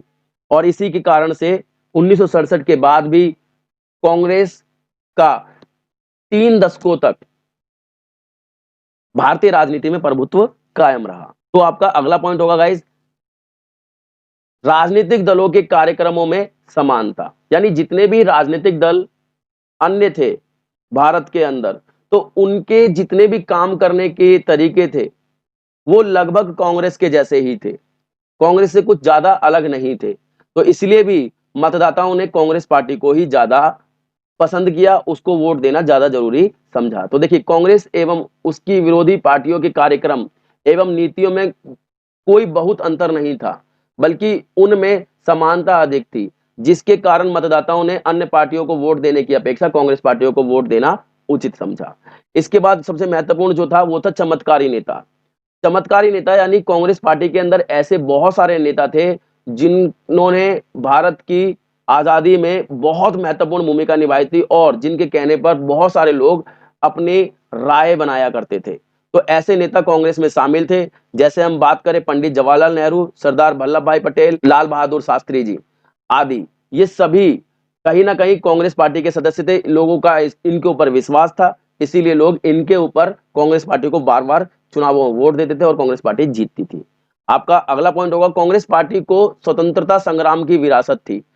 देखिए गाइस, आप सभी को पता है कि 1885 में कांग्रेस पार्टी बनाई गई थी और कांग्रेस पार्टी किसी ना किसी रूप से भारत के स्वतंत्रता जो संग्राम था या स्वतंत्रता की जो लड़ाई थी उसमें शामिल रही। इसलिए आजादी के बाद भी लोगों को लगता था कि वो एक ऐसी पार्टी है जिसने भारत को आजादी दिलाने में महत्वपूर्ण भूमिका निभाई है। इसीलिए लोगों का विश्वास कांग्रेस पार्टी के ऊपर ज्यादा था। इसके बाद आपका अगला पॉइंट हो जाएगा गठबंधनों की सरकार की असफलता। देखिए गाइस, क्यों 3 दशकों तक यानी 30 सालों तक जो है कांग्रेस पार्टी प्रभुत्व में बनी रही या फिर कहें उनकी सरकार केंद्र में बनी रही, तो इसलिए भी क्योंकि जितनी भी बाद में पार्टियां बन रही थी राज्यों के अंदर या केंद्र के अंदर और उनकी जब गठबंधन की सरकार बनती थी तो गठबंधन की सरकार के अंदर देखा जा रहा था लोगों के द्वारा कि कैसे लोग अपने अपने स्वार्थों को पूरा करने के लिए सत्ता प्राप्त करना चाहते हैं और इस प्रकार से लोगों का कांग्रेस पार्टी के अलावा जितने भी अन्य राजनीतिक दल थे उनसे कहीं ना कहीं मोह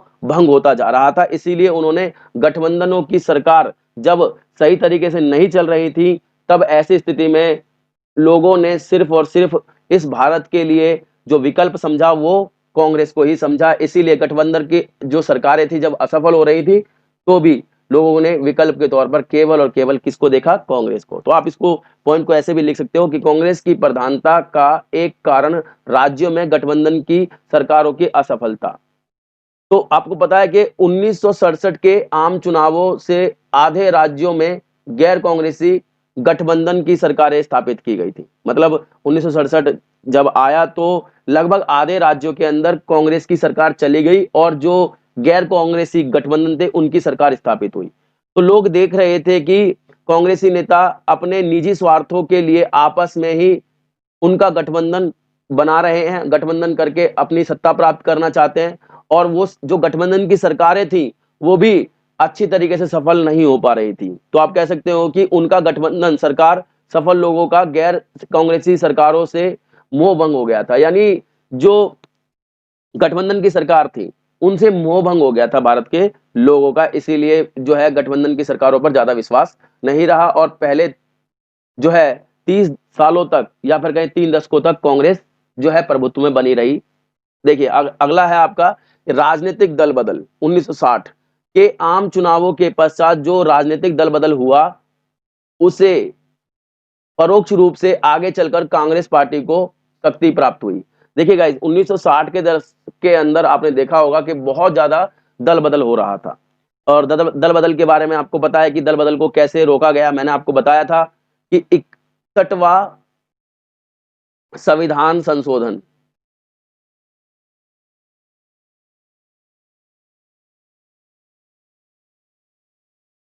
ये 1985 में किया गया गाइस।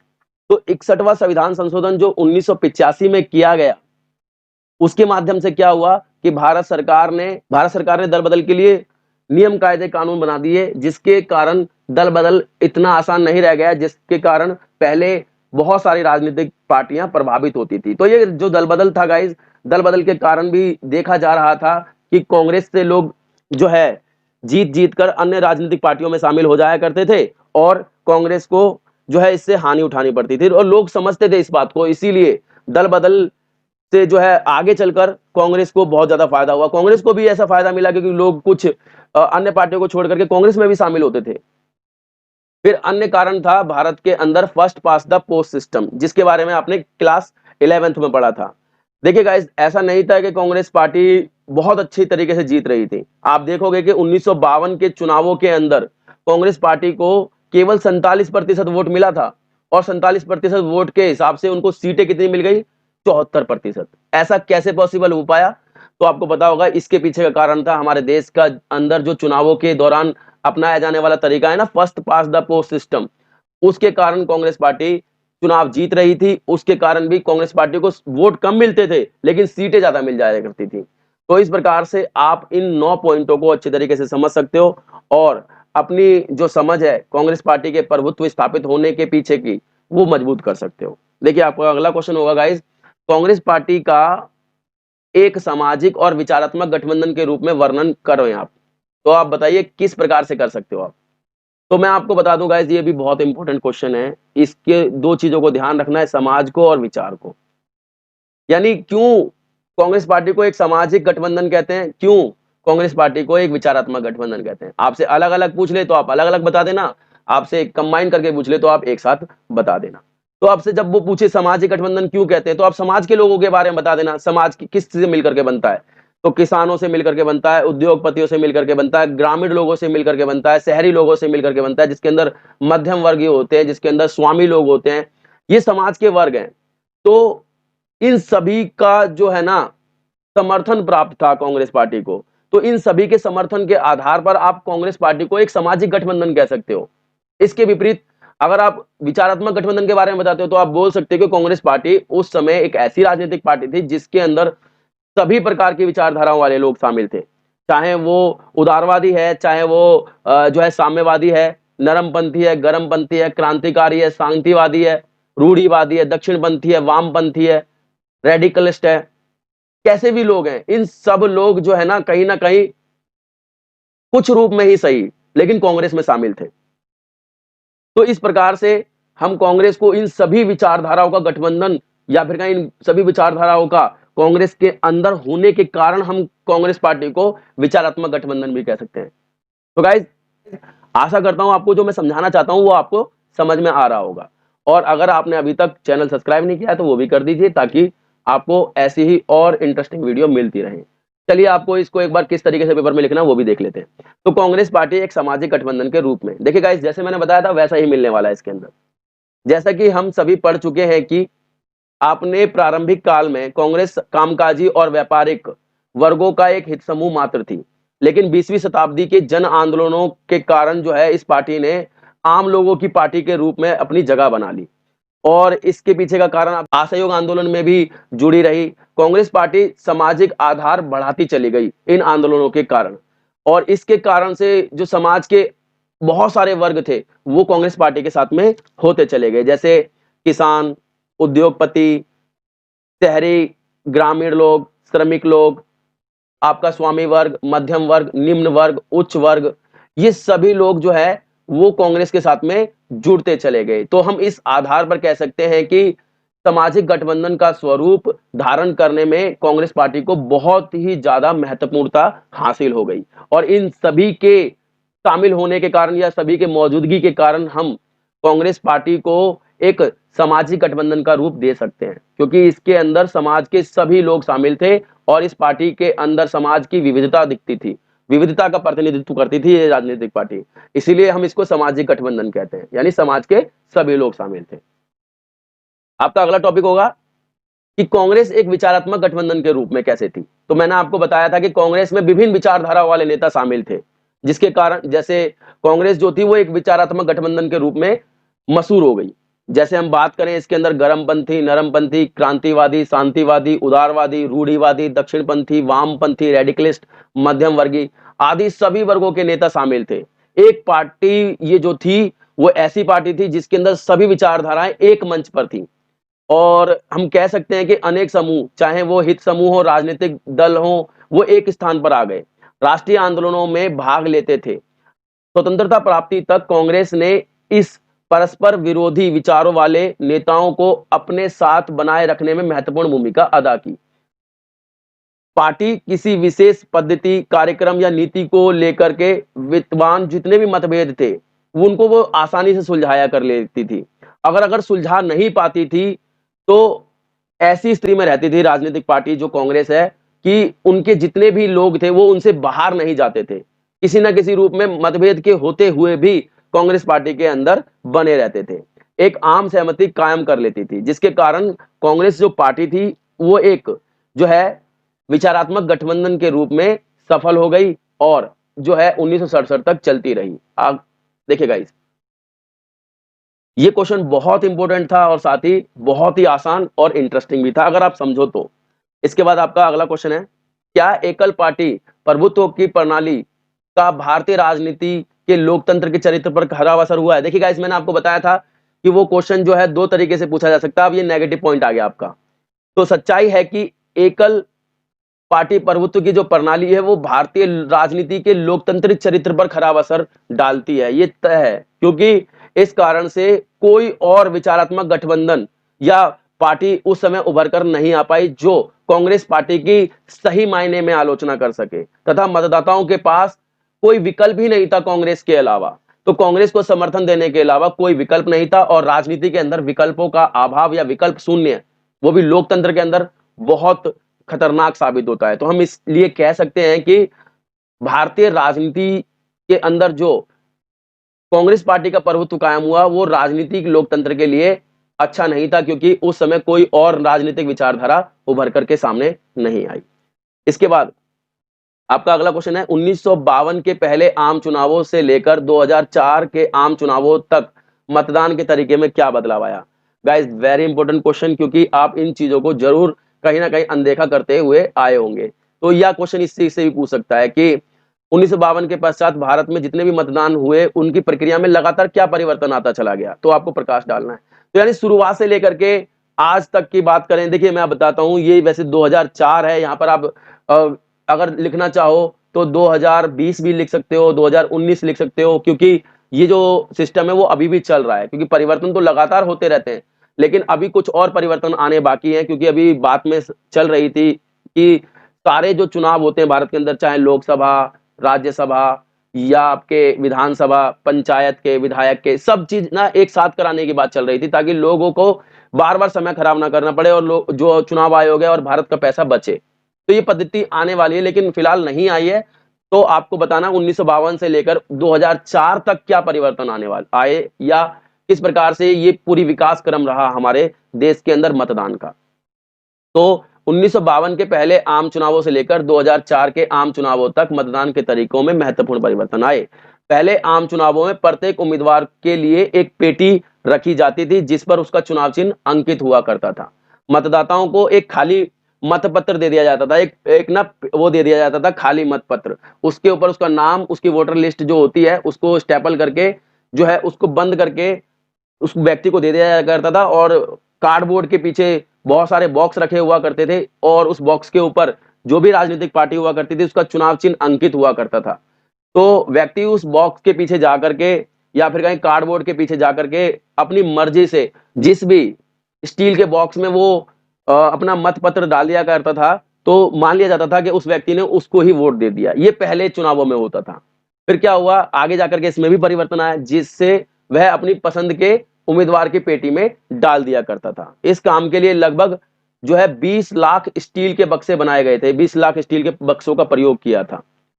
दो चुनाव हो गए, दो चुनावों के बाद क्या हुआ, फिर ना प्रत्येक उम्मीदवार के नाम और चुनाव चिन्ह वाली जो है ना अंकित किया जाने लगा। जो है जैसे ही दो चुनाव हो गए तो हर एक जो पर्ची थी, पर्ची के ऊपर ही ना चुनाव चिन्ह अंकित किया जाने लगा, और उन चुनाव चिन्हों के आगे मतलब वो वैलिड पेपर जिसे कहते हैं या फिर वो पर्ची दे दी जाती थी लोगों को, नागरिकों को, और उस पर्ची को ले जाकर के वो गुप्त रूप से एक कार्डबोर्ड के पीछे ले जाकर के वहां पर स्टैंप रखी रहती थी। उस स्टैंप को उठा करके जो सभी लोगों की लिस्ट हुआ करती थी, पर्ची पर सबका जो नाम अंकित हुआ करता था, जिस भी लोग व्यक्ति को वोट देना चाहते थे तो उस व्यक्ति के नाम के आगे वो स्टैंप लगा दिया करते थे और उसको मोड़ करके उस एक बॉक्स में डाल दिया करते थे। तो ये परिवर्तन आ गया। इसके बाद क्या हुआ, 1990 के दशक के अंदर एक महत्वपूर्ण परिवर्तन आया, और वो क्या था कि ईवीएम मशीन का प्रयोग होने लगा, यानी इलेक्ट्रॉनिक वोटिंग मशीन का प्रयोग शुरू हो गया, और 2004 तक ये पूरे देश के अंदर जो है ईवीएम का प्रयोग शुरू हो गया। मैंने आपको पहले भी बताया था 2004 तक पूरे देश के अंदर या फिर कहें लोकसभा के चुनावों के अंदर पहली बार जो ईवीएम प्रयोग की गई वो 2004 के चुनावों में की गई थी। ठीक है, और सबसे पहले ईवीएम का प्रयोग मैंने बताया था केरल विधानसभा के चुनावों में किया गया था। तो गाइज ये महत्वपूर्ण परिवर्तन आए, आसानी से समझ में आ गया होगा आपको। फिर इंपॉर्टेंट क्वेश्चन है कि भारत और मैक्सिको के एक पार्टी प्रभुत्व में अंतर स्पष्ट कीजिए। भारत और मैक्सिको दोनों ही देशों में एक खास समय तक एक पार्टी का प्रभुत्व बताइए कि मैक्सिको में स्थापित जो एक पार्टी का प्रभुत्व है वो कैसे भारत की एक पार्टी के प्रभुत्व से भिन्न है। यानी दोनों क्वेश्चन एक ही प्रकार से हैं, लेकिन मैंने आपको लिख दिए ताकि ऐसे भी आ जाए तो आप इस क्वेश्चन को ये ना समझोगे कुछ और आ गया। ठीक है, तो आपको ये क्वेश्चन कैसे लिखना है, तो भारत और मैक्सिको वह दोनों ही देशों में एक खास समय तक एक ही पार्टी का प्रभुत्व था, परंतु आप सभी को पता है कि दोनों देशों के अंदर जो एक दल का प्रभुत्व है इनके स्वरूप में मौलिक अंतर था। जहां भारत में लोकतांत्रिक आधार पर एक दल का प्रभुत्व कायम किया गया था, वहीं प्यारे बच्चों आपको पता होना चाहिए मैक्सिको के अंदर जो एक दल का प्रभुत्व कायम हुआ वो तानाशाही के माध्यम से कायम हुआ तथा लोगों ने अपने विचार को रखने का मौका ही नहीं दिया गया वहां पर। यानी लोगों को अपने विचार रखने का वहां पर मौका ही नहीं दिया गया और तानाशाही के माध्यम से वहां पर एक पार्टी का प्रभुत्व कायम रहा। मैंने आपको बताया था उस पार्टी का नाम क्या है, आप बताओगे PRI। मैं इसके बारे में क्वेश्चन मैंने डाला हुआ है, आपको जल्दी आगे मिलने वाला है। तो गाइज आपका अगला क्वेश्चन है, एक दलीय प्रभुत्व व एक दलीय प्रणाली में क्या अंतर है। तो गाइज मैंने इस क्वेश्चन को पहले ही स्पष्ट कर दिया है, पहले आया था ये क्वेश्चन, अगर आपको देखना है तो आप वहां से भी देख सकते हो, अन्यथा ये लिखा हुआ है, मैं आगे बता देता हूं क्योंकि समय ज्यादा खराब करने से कोई फायदा नहीं है। देखिए गाइस अगला टॉपिक है आपका क्या है, अब आपको एक चीज याद रखनी है, फाइनल एग्जाम में जो मिलान वाले क्वेश्चन आते हैं कि कौन सा व्यक्ति कहां से संबंधित है, कौन सा व्यक्ति जो है कौन सी पार्टी से संबंधित है, बहुत क्वेश्चन पूछे जाते हैं 5-5 नंबर में, 4-4 नंबर में। तो गाइज आपको ये क्वेश्चन ध्यानपूर्वक सारे समझने हैं। मैंने हर एक पार्टी की स्थापना, विचारधारा, लोग, सब चीजों को अच्छी तरीके से समझाने का प्रयास किया है। तो गाइज आपका क्वेश्चन इस प्रकार से है, सोशलिस्ट पार्टी पर टिप्पणी लिखनी है, सोशलिस्ट पार्टी जो थी उसके ऊपर टिप्पणी लिखी, सोशलिस्ट पार्टी पर टिप्पणी लिखी है।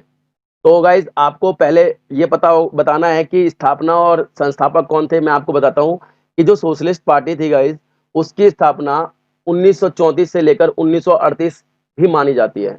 अगर आप इसको सही मायने में मानोगे कि कब इसकी स्थापना हुई तो डेट आप बताओगे 1948 में। मैंने यहाँ पर जो 2 डेट बताई हैं वो आपकी अंडरस्टैंडिंग के लिए बताई है ताकि आप समझ सको। तो आपको ये जो ध्यान रखना है यहाँ पर कि 1934 में क्या था, 1934 में कांग्रेस के अंदर युवा लोगों का एक संगठन था जिसको हम कहते थे उस समय कांग्रेस सोशलिस्ट पार्टी। क्या कहते थे, कांग्रेस सोशलिस्ट पार्टी। तो 1934 में उसका नाम कांग्रेस सोशलिस्ट पार्टी था।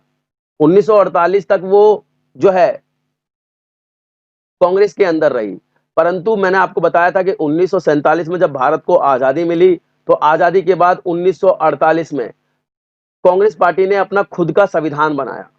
और जैसे कि आप सभी को पता है कि हर एक राजनीतिक पार्टी का आपका खुद का संविधान होता है, तो इसी प्रकार से कांग्रेस पार्टी ने 1948 में अपने लिए एक संविधान बनाया और उस संविधान के अंदर उसने कहा कि किसी और राजनीतिक विचारधारा को कांग्रेस के अंदर जगह नहीं होगी।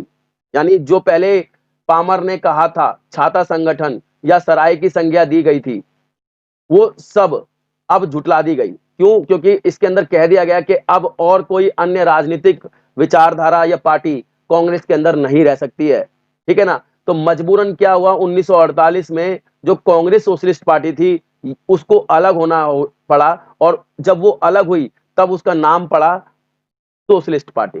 तो आपको ये समझ में आ गया होगा। ठीक है, तो अब देखते हैं। तथा सोशलिस्ट पार्टी के संस्थापक जो हैं वो आचार्य नरेंद्र देव हैं।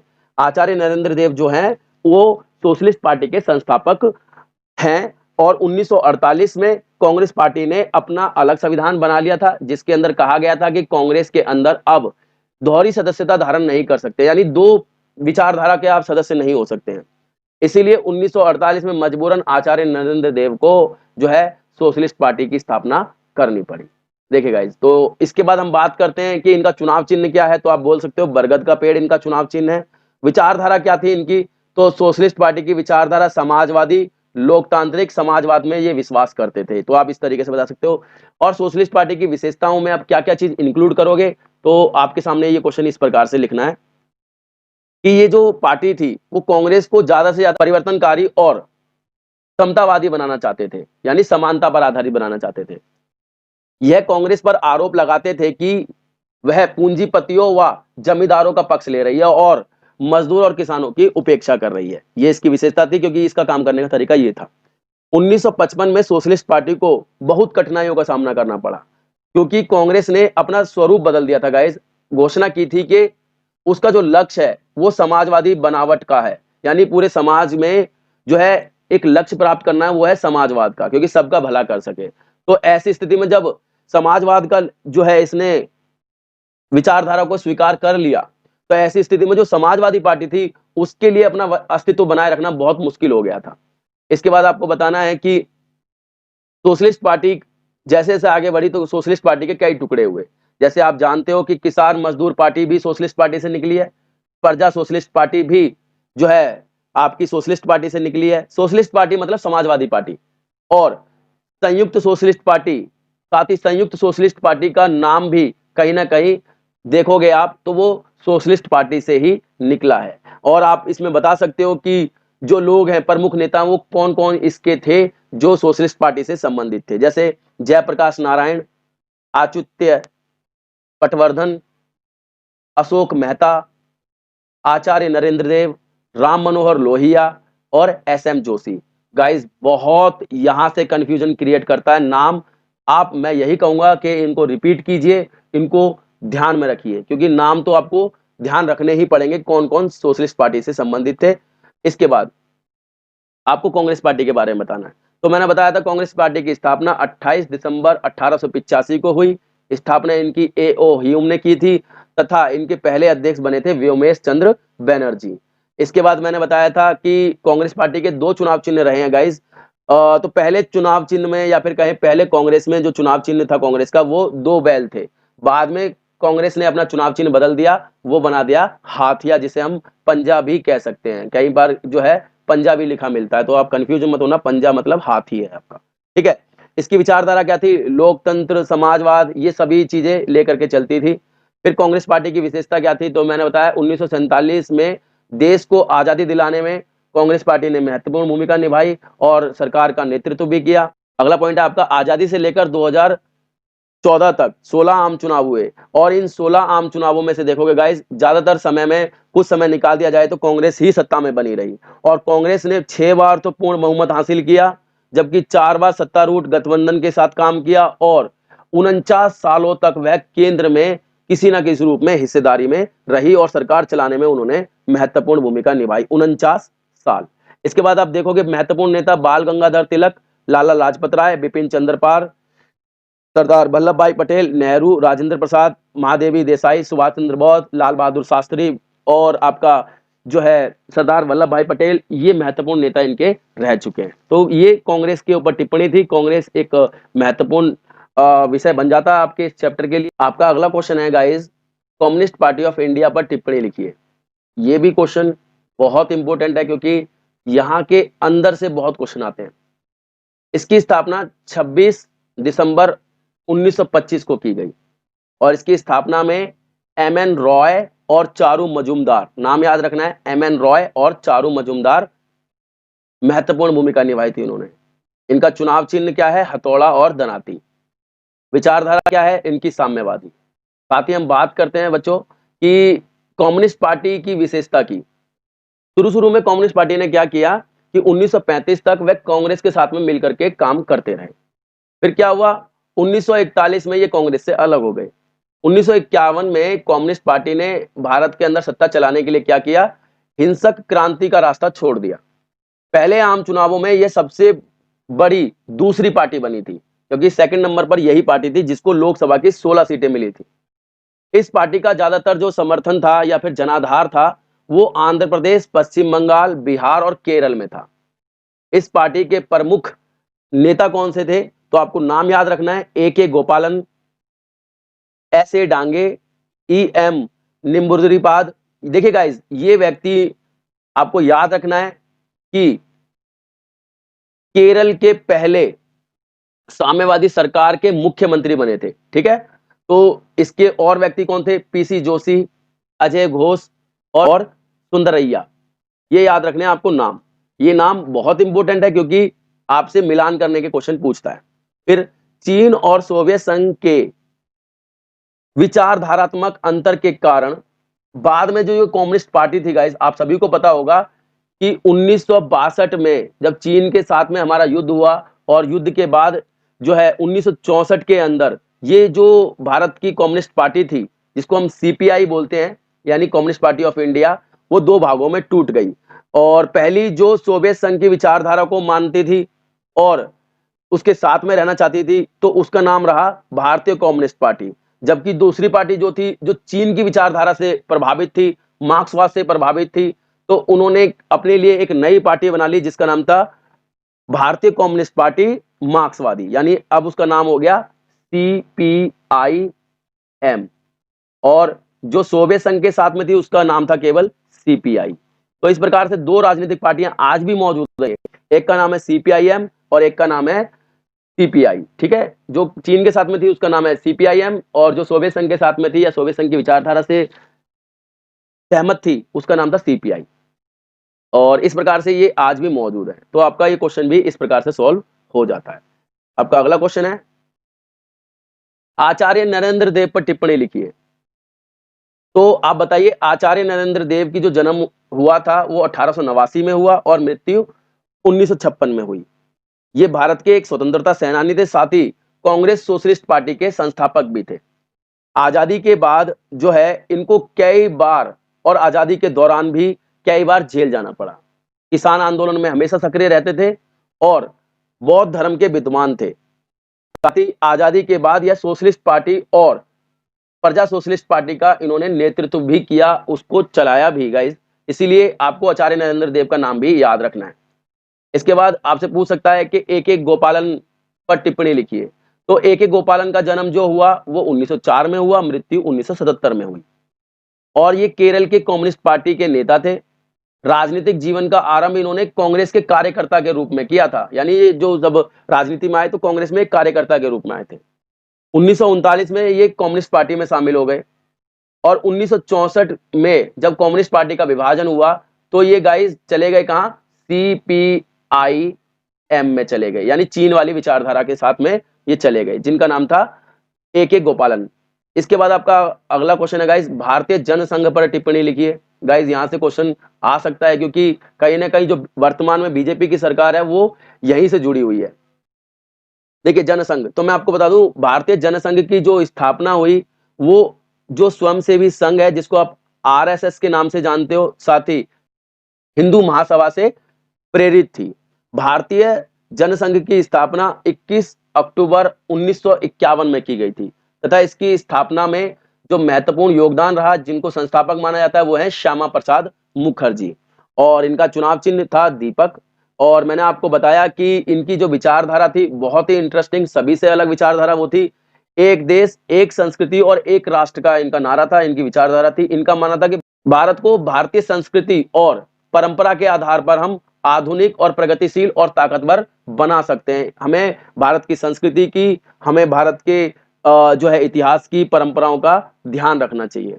और इनकी जो काम करने के तरीका कह लीजिए या फिर विशेषता किस प्रकार से थी, तो आप इस प्रकार से लिखेंगे क्वेश्चन। यह पार्टी राष्ट्रीय स्वयंसेवी संघ व हिंदू महासभा से प्रेरित थी। जनसंघ ने भारत और पाकिस्तान को एक करके अखंड भारत बनाने की बात कही थी कि इनको दोबारा से मिला देना चाहिए। इसने अंग्रेजी को हटाकर हिंदी को राज्य भाषा बनाने के लिए आंदोलन शुरू किया और इस आंदोलन में या इस प्रकार के आंदोलनों में ये पार्टी हमेशा आगे रहती थी। इसने धार्मिक और सांस्कृतिक आधार पर जो अल्पसंख्यकों को रियायतें दी जाती हैं, उन्होंने जो है रियायतों का विरोध किया, बोला कि इन्हें कोई रियायत नहीं दी जानी चाहिए क्योंकि भारत जो है लोकतंत्र है और लोकतंत्र के अंदर सबको बराबर होना चाहिए। फिर इसके बाद 1964 में चीन के परमाणु परीक्षण के बाद भारत के लिए भी इन्होंने बोला कि परमाणु हथियार बनाना जरूरी है क्योंकि कहीं ना कहीं चीन भारत के लिए परमाणु हथियार खतरनाक सिद्ध कर सकता है। तो उन्होंने बोला कि हमको भी परमाणु हथियार बनाने होंगे। 1952 के चुनावों में इस पार्टी को केवल 3 लोकसभा सीटें मिली थी और 1957 के आम चुनावों में 4 लोकसभा सीटों पर इन्हें संतुष्ट होना पड़ा। साथ ही प्रमुख नेता में नाम आप ऐड करोगे श्यामा प्रसाद मुखर्जी, दीनदयाल उपाध्याय, पालराज माधोक और आदि। साथ ही आपको श्यामा प्रसाद मुखर्जी का नाम तो विशेष रूप से याद रखना है, वो इनके संस्थापक थे। तो गाइज आपको भारतीय जनसंघ की पूरी इतिहास से परिचित करा दिया है। अब आपको अगला देखते हैं। फिर वो स्पेशल श्यामा प्रसाद मुखर्जी पर भी टिप्पणी पूछ सकता है आपसे। तो आप बोलोगे हिंदू महासभा के नेता, भारतीय जनसंघ के संस्थापक और स्वतंत्र भारत के नेहरू के जो मंत्रिमंडल था अंतरिम सरकार का, आपको पता है ना अंतरिम सरकार का गठन किया गया था। तो अंतरिम सरकार का जो मंत्रिमंडल था, तो नेहरू ने अपने मंत्रिमंडल में जो है श्यामा प्रसाद मुखर्जी को भी शामिल किया। मैंने आपको बताया था, परंतु 1950 में इन्होंने इस्तीफा दे दिया। और क्यों दिया? क्योंकि मैंने आपको बताया था पाकिस्तान के साथ में मतभेदों के लिए। फिर इन्होंने क्या कहा कि संविधान सभा के सदस्य भी थे ये।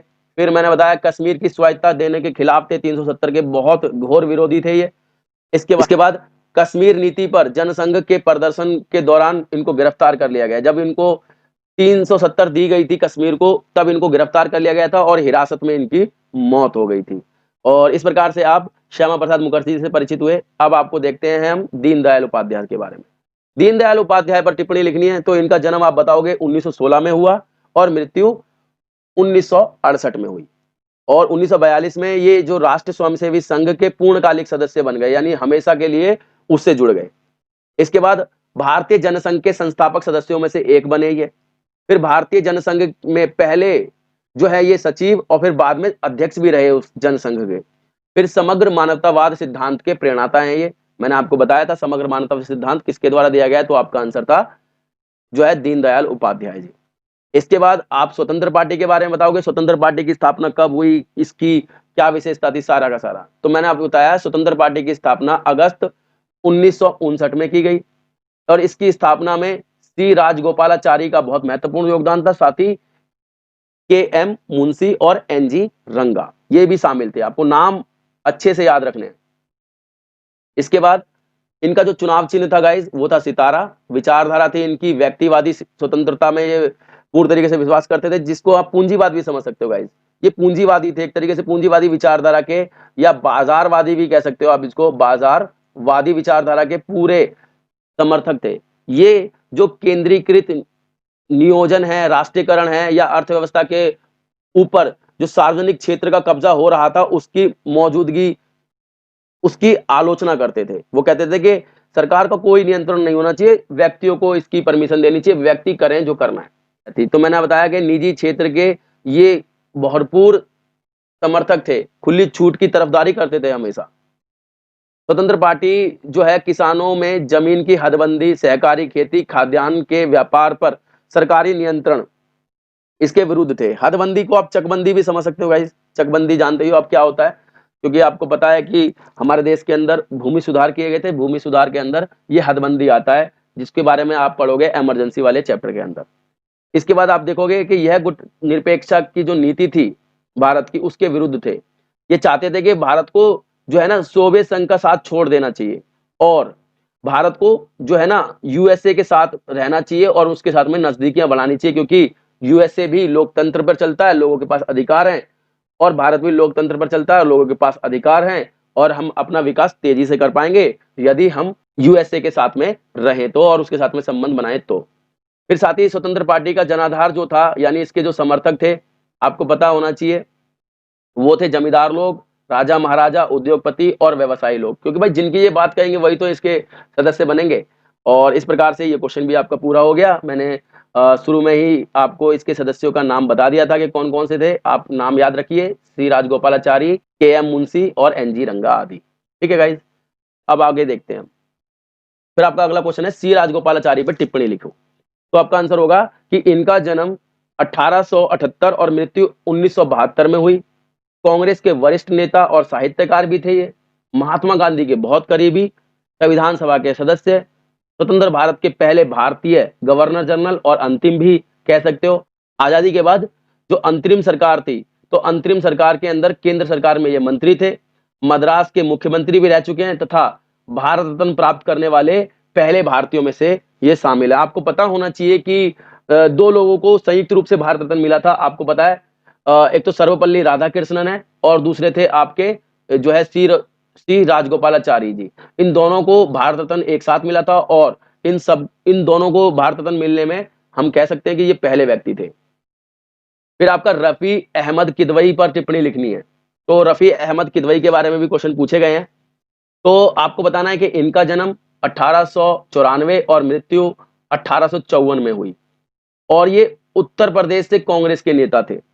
प्रांतीय सरकार जब थी 1937 के अंदर, मैंने आपको बताया था कि 1935 के अंदर भारत शासन अधिनियम आया था, अच्छे से पता है आप सभी को, भारत शासन अधिनियम, आपने हिस्ट्री की बुक में भी पढ़ा होगा। और भारत शासन अधिनियम के कारण 1937 में जो है प्रांतीय चुनाव हुए थे, तो प्रांतीय चुनावों के अंदर ये मंत्री थे, ठीक है, कांग्रेस की तरफ से ही। फिर 1946 में दोबारा प्रांतीय चुनाव हुए थे, आपको पता है, जिसके अंदर जो है बहुत ज्यादा विवाद हुए थे और भारत का विभाजन भी इसी कारण से कहीं ना कहीं हुआ, क्योंकि इन चुनावों के अंदर मुस्लिम लीग को भी बहुत ज्यादा सफलता मिली थी। और 1946 के प्रांतीय चुनावों के अंदर भी ये दोबारा मंत्री बने। फिर स्वतंत्र भारत के पहले जो है ना मंत्रिमंडल में ये जो व्यक्ति थे, रफी अहमद किदवई, ये संचार मंत्री और खाद्य मंत्री और कृषि मंत्री तीनों पदों पर रहे हैं, ठीक है ना, नाम याद रखना, बहुत महत्वपूर्ण व्यक्ति थे। संचार मंत्री, खाद्य मंत्री और कृषि मंत्री, ये कब, स्वतंत्र भारत के, तब भी ये कांग्रेस के साथ में ही थे, मैंने बताया कांग्रेस के बहुत महत्वपूर्ण नेता थे ये। इसके बाद बताना है कि राजकुमारी अमृता कौर पर टिप्पणी लिखनी है। राजकुमारी अमृता कौर कौन थी? तो इनका जन्म भी 1889 और मृत्यु जो है 1964 में हुई, ठीक है। गांधीवादी महिला थी और स्वतंत्रता सेनानी थी, और ये जो है ना कपूरथला के राज परिवार से संबंधित थी। विरासत में इनकी माता जो थी ईसाई थी, तो इनको ईसाई धर्म जो है विरासत में मिला। स्वतंत्र भारत के पहले मंत्रिमंडल में ये स्वास्थ्य मंत्री बनी थी। नाम याद रखने हैं आपको, बहुत इंपॉर्टेंट है ये, साथ ही आपकी जीएस बहुत अच्छी कर देंगे।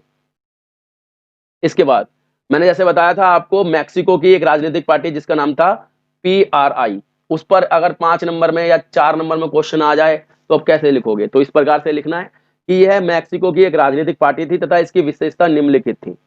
तो इस पार्टी की जो स्थापना हुई गाइज, वो 1929 में हुई, और यह मूल रूप से राजनेता और सैनिक नेता, मजदूर, किसान संगठन तथा राजनीतिक दलों समेत कई किस्म के हितों का एक गठबंधन था जब ये बनी थी। तो कई लोग शामिल थे, लेकिन समय के साथ साथ क्या हुआ गाइज, इसके ऊपर ना वहां पर प्लूटोर्क इलियासी कैलस नाम के एक संगठन है, उसने इस संगठन ने इसके ऊपर कब्जा कर लिया।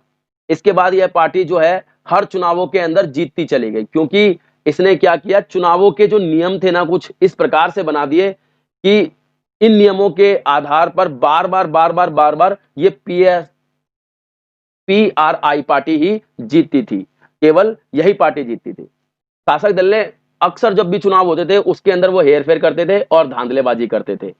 PRI के शासकों ने क्या किया, परिपूर्ण तानाशाही, PRI के शासनकाल को परिपूर्ण तानाशाही की संज्ञा दी जाती है, या फिर परिपूर्ण तानाशाही कहा जाता है इसके शासनकाल को, क्योंकि इन्होंने एक तरीके से तानाशाही स्थापित कर दी। आखिरकार ये जो पार्टी है 2000 के अंदर जो चुनाव हुए उन चुनावों में हारी। मैक्सिको अब भी एक पार्टी के दबदबे वाला देश नहीं रहा है। मैक्सिको अब एक पार्टी के दबदबे वाला देश नहीं रहा है, हालांकि वहां के लोगों में कहीं ना कहीं अभी भी निष्पक्ष चुनावों के आधार पर विश्वास नहीं बन पाया। अगला टॉपिक है आपका गाइस, आपका अगला क्वेश्चन है, अगर पहले आम चुनावों के बाद भारतीय जनसंघ अथवा भारतीय कम्युनिस्ट पार्टी की सरकार बनी होती तो किन मामलों में इस सरकार ने अलग अलग नीतियां अपनाई होती? दोनों दलों के द्वारा अपनाई गई नीतियों के बारे में आपको बताना है कि क्या क्या अंतर होते। तो जनसंघ अगर की सरकार बनी होती तो वो क्या करती? तो भारतीय जनसंघ जो है पाकिस्तान को भारत में मिलाने का प्रयास करती, या आजादी के बाद जो वो बनने की बात चल रही थी उसको बनने ही नहीं देती। दूसरा, अल्पसंख्यकों को दी जाने वाली रियायतें थी उनको समाप्त कर देती, साथ ही भारत के लिए परमाणु हथियार बनाना ज्यादा जरूरी समझती। जबकि कम्युनिस्ट पार्टी की सरकार बनी होती तो कम्युनिस्ट पार्टी जो है पाकिस्तान को स्वतंत्र बनाए रखने में महत्वपूर्ण भूमिका निभाती, साथ ही अल्पसंख्यकों के अधिकारों को बिल्कुल नहीं छेड़ती, उनको रियायत देना जारी रखती। साथ ही कम्युनिस्ट पार्टी जो है परमाणु हथियार बनाने के पक्ष में नहीं रहती, क्योंकि चीन के साथ में उसके संबंध अच्छे थे। आपको मैंने बताया क्यों, क्योंकि उस चीन के अंदर भी साम्यवादी है और साम्यवादी विचारधारा तो है ही साम्यवादी। इसके बाद आपका अगला क्वेश्चन है, समाजवादी दलों और कम्युनिस्ट पार्टी के बीच में अंतर बताइए। तो समाजवादी दल के बारे में बताओगे। समाजवादी दल लोकतांत्रिक समाजवाद में विश्वास रखता है। समाजवादी दल जो है कांग्रेस की कड़ी आलोचना करते थे ये लोग। साथ ही समाजवादी पार्टी जो है उदारवादी नेता अधिक थे समाजवादी पार्टी के अंदर। मैं बताऊं आपको कि ये कांग्रेस की पार्टी की आलोचना करते थे, साथ ही इसके अंदर उदारवादी नेता भी बहुत ज्यादा थे। इसके बाद कम्युनिस्ट पार्टी देखोगे तो कम्युनिस्ट पार्टी जो है क्रांतिकारी समाजवाद में विश्वास रखती है, यानी जो भी प्राप्त करना चाहती है उसके लिए क्रांति में विश्वास रखती है। साथ ही जो कम्युनिस्ट पार्टी थी वो कांग्रेस की आलोचना से हमेशा बचती थी और कम्युनिस्ट पार्टी में क्रांतिकारी नेता अधिक थे। ठीक है, इसके अंदर उदारवादी नेता, इसके अंदर क्रांतिकारी नेता। इसके बाद आपका अगला टॉपिक है गाइस, वो ये है भारतीय जनसंघ और स्वतंत्र पार्टी में अंतर बताइए कि स्वतंत्र पार्टी और भारतीय जनसंघ में क्या अंतर है। तो आप बताओगे कि एक देश एक संस्कृति और एक राष्ट्र के पक्ष में थी। जनसंघ पाकिस्तान को भारत में मिलाने का प्रयास करना चाहती थी या करती थी हमेशा। जनसंघ अल्पसंख्यकों को दी जाने वाली रियायतों को समाप्त कर देना चाहती थी और परमाणु हथियार बनाने के पक्ष में थी, जैसे कि पहले भी बात की जा चुकी है इसके। और स्वतंत्र पार्टी के बारे में, स्वतंत्र पार्टी इस प्रकार का कोई विचार नहीं रखती थी, यानी ना तो एक देश एक संस्कृति और एक राष्ट्र के ऊपर कोई विश्वास नहीं था उसका। स्वतंत्र पार्टी जो है अखंड भारत के बनाने के पक्ष में भी नहीं थी। साथ ही परमाणु हथियारों की हमेशा उपेक्षा करती थी, ज्यादा ध्यान नहीं देती थी। ठीक है ना, क्या कहना है यहाँ पर, उपेक्षा। उपेक्षा करती थी, ज्यादा ध्यान नहीं देती थी। इसके बाद आपका अगला क्वेश्चन है गाइस, वो ये है कि भारत में राजनीतिक दलों की प्रतिस्पर्धा को सशक्त बनाने वाले कारणों को बताइए या उनकी विवेचना कीजिए कि क्या कारण है कि भारत के अंदर जो राजनीतिक दल हैं वो प्रतिस्पर्धा करते हैं, सशक्त हैं। तो आप ये सारे कारण बता सकते हो। एक तो संवैधानिक प्रावधान, यानी संविधान के द्वारा उनको मान्यताएं दे दी गई हैं। स्वतंत्र चुनाव आयोग है, अगर कोई गलत करता है तो चुनाव आयोग उसको रोक लेता है। स्वतंत्र प्रेस है, यानी मीडिया की स्वतंत्रता है, हर किसी की कमियों को बाहर लाया जाता है। स्वतंत्र न्यायपालिका है और एक निष्पक्ष चुनाव भी हो जाता है, निष्पक्ष न्याय भी मिल जाता है। साथ ही बहुदलीय व्यवस्था और दबाव व हित समूह जो है भारतीय राजनीति में मौजूद हैं और इसके कारण से भारतीय प्रतिस्पर्धा जो है बहुत अच्छी होती है। तो गाइज आज की वीडियो यही समाप्त हो गई। आशा करता हूँ आपको पसंद आया होगा और गाइज अगर पसंद आ रहा है तो प्लीज लाइक शेयर सब्सक्राइब करना ना भूलें, साथ ही बेल आइकन भी दबाएं। धन्यवाद, थैंक यू सो मच, जय हिंद।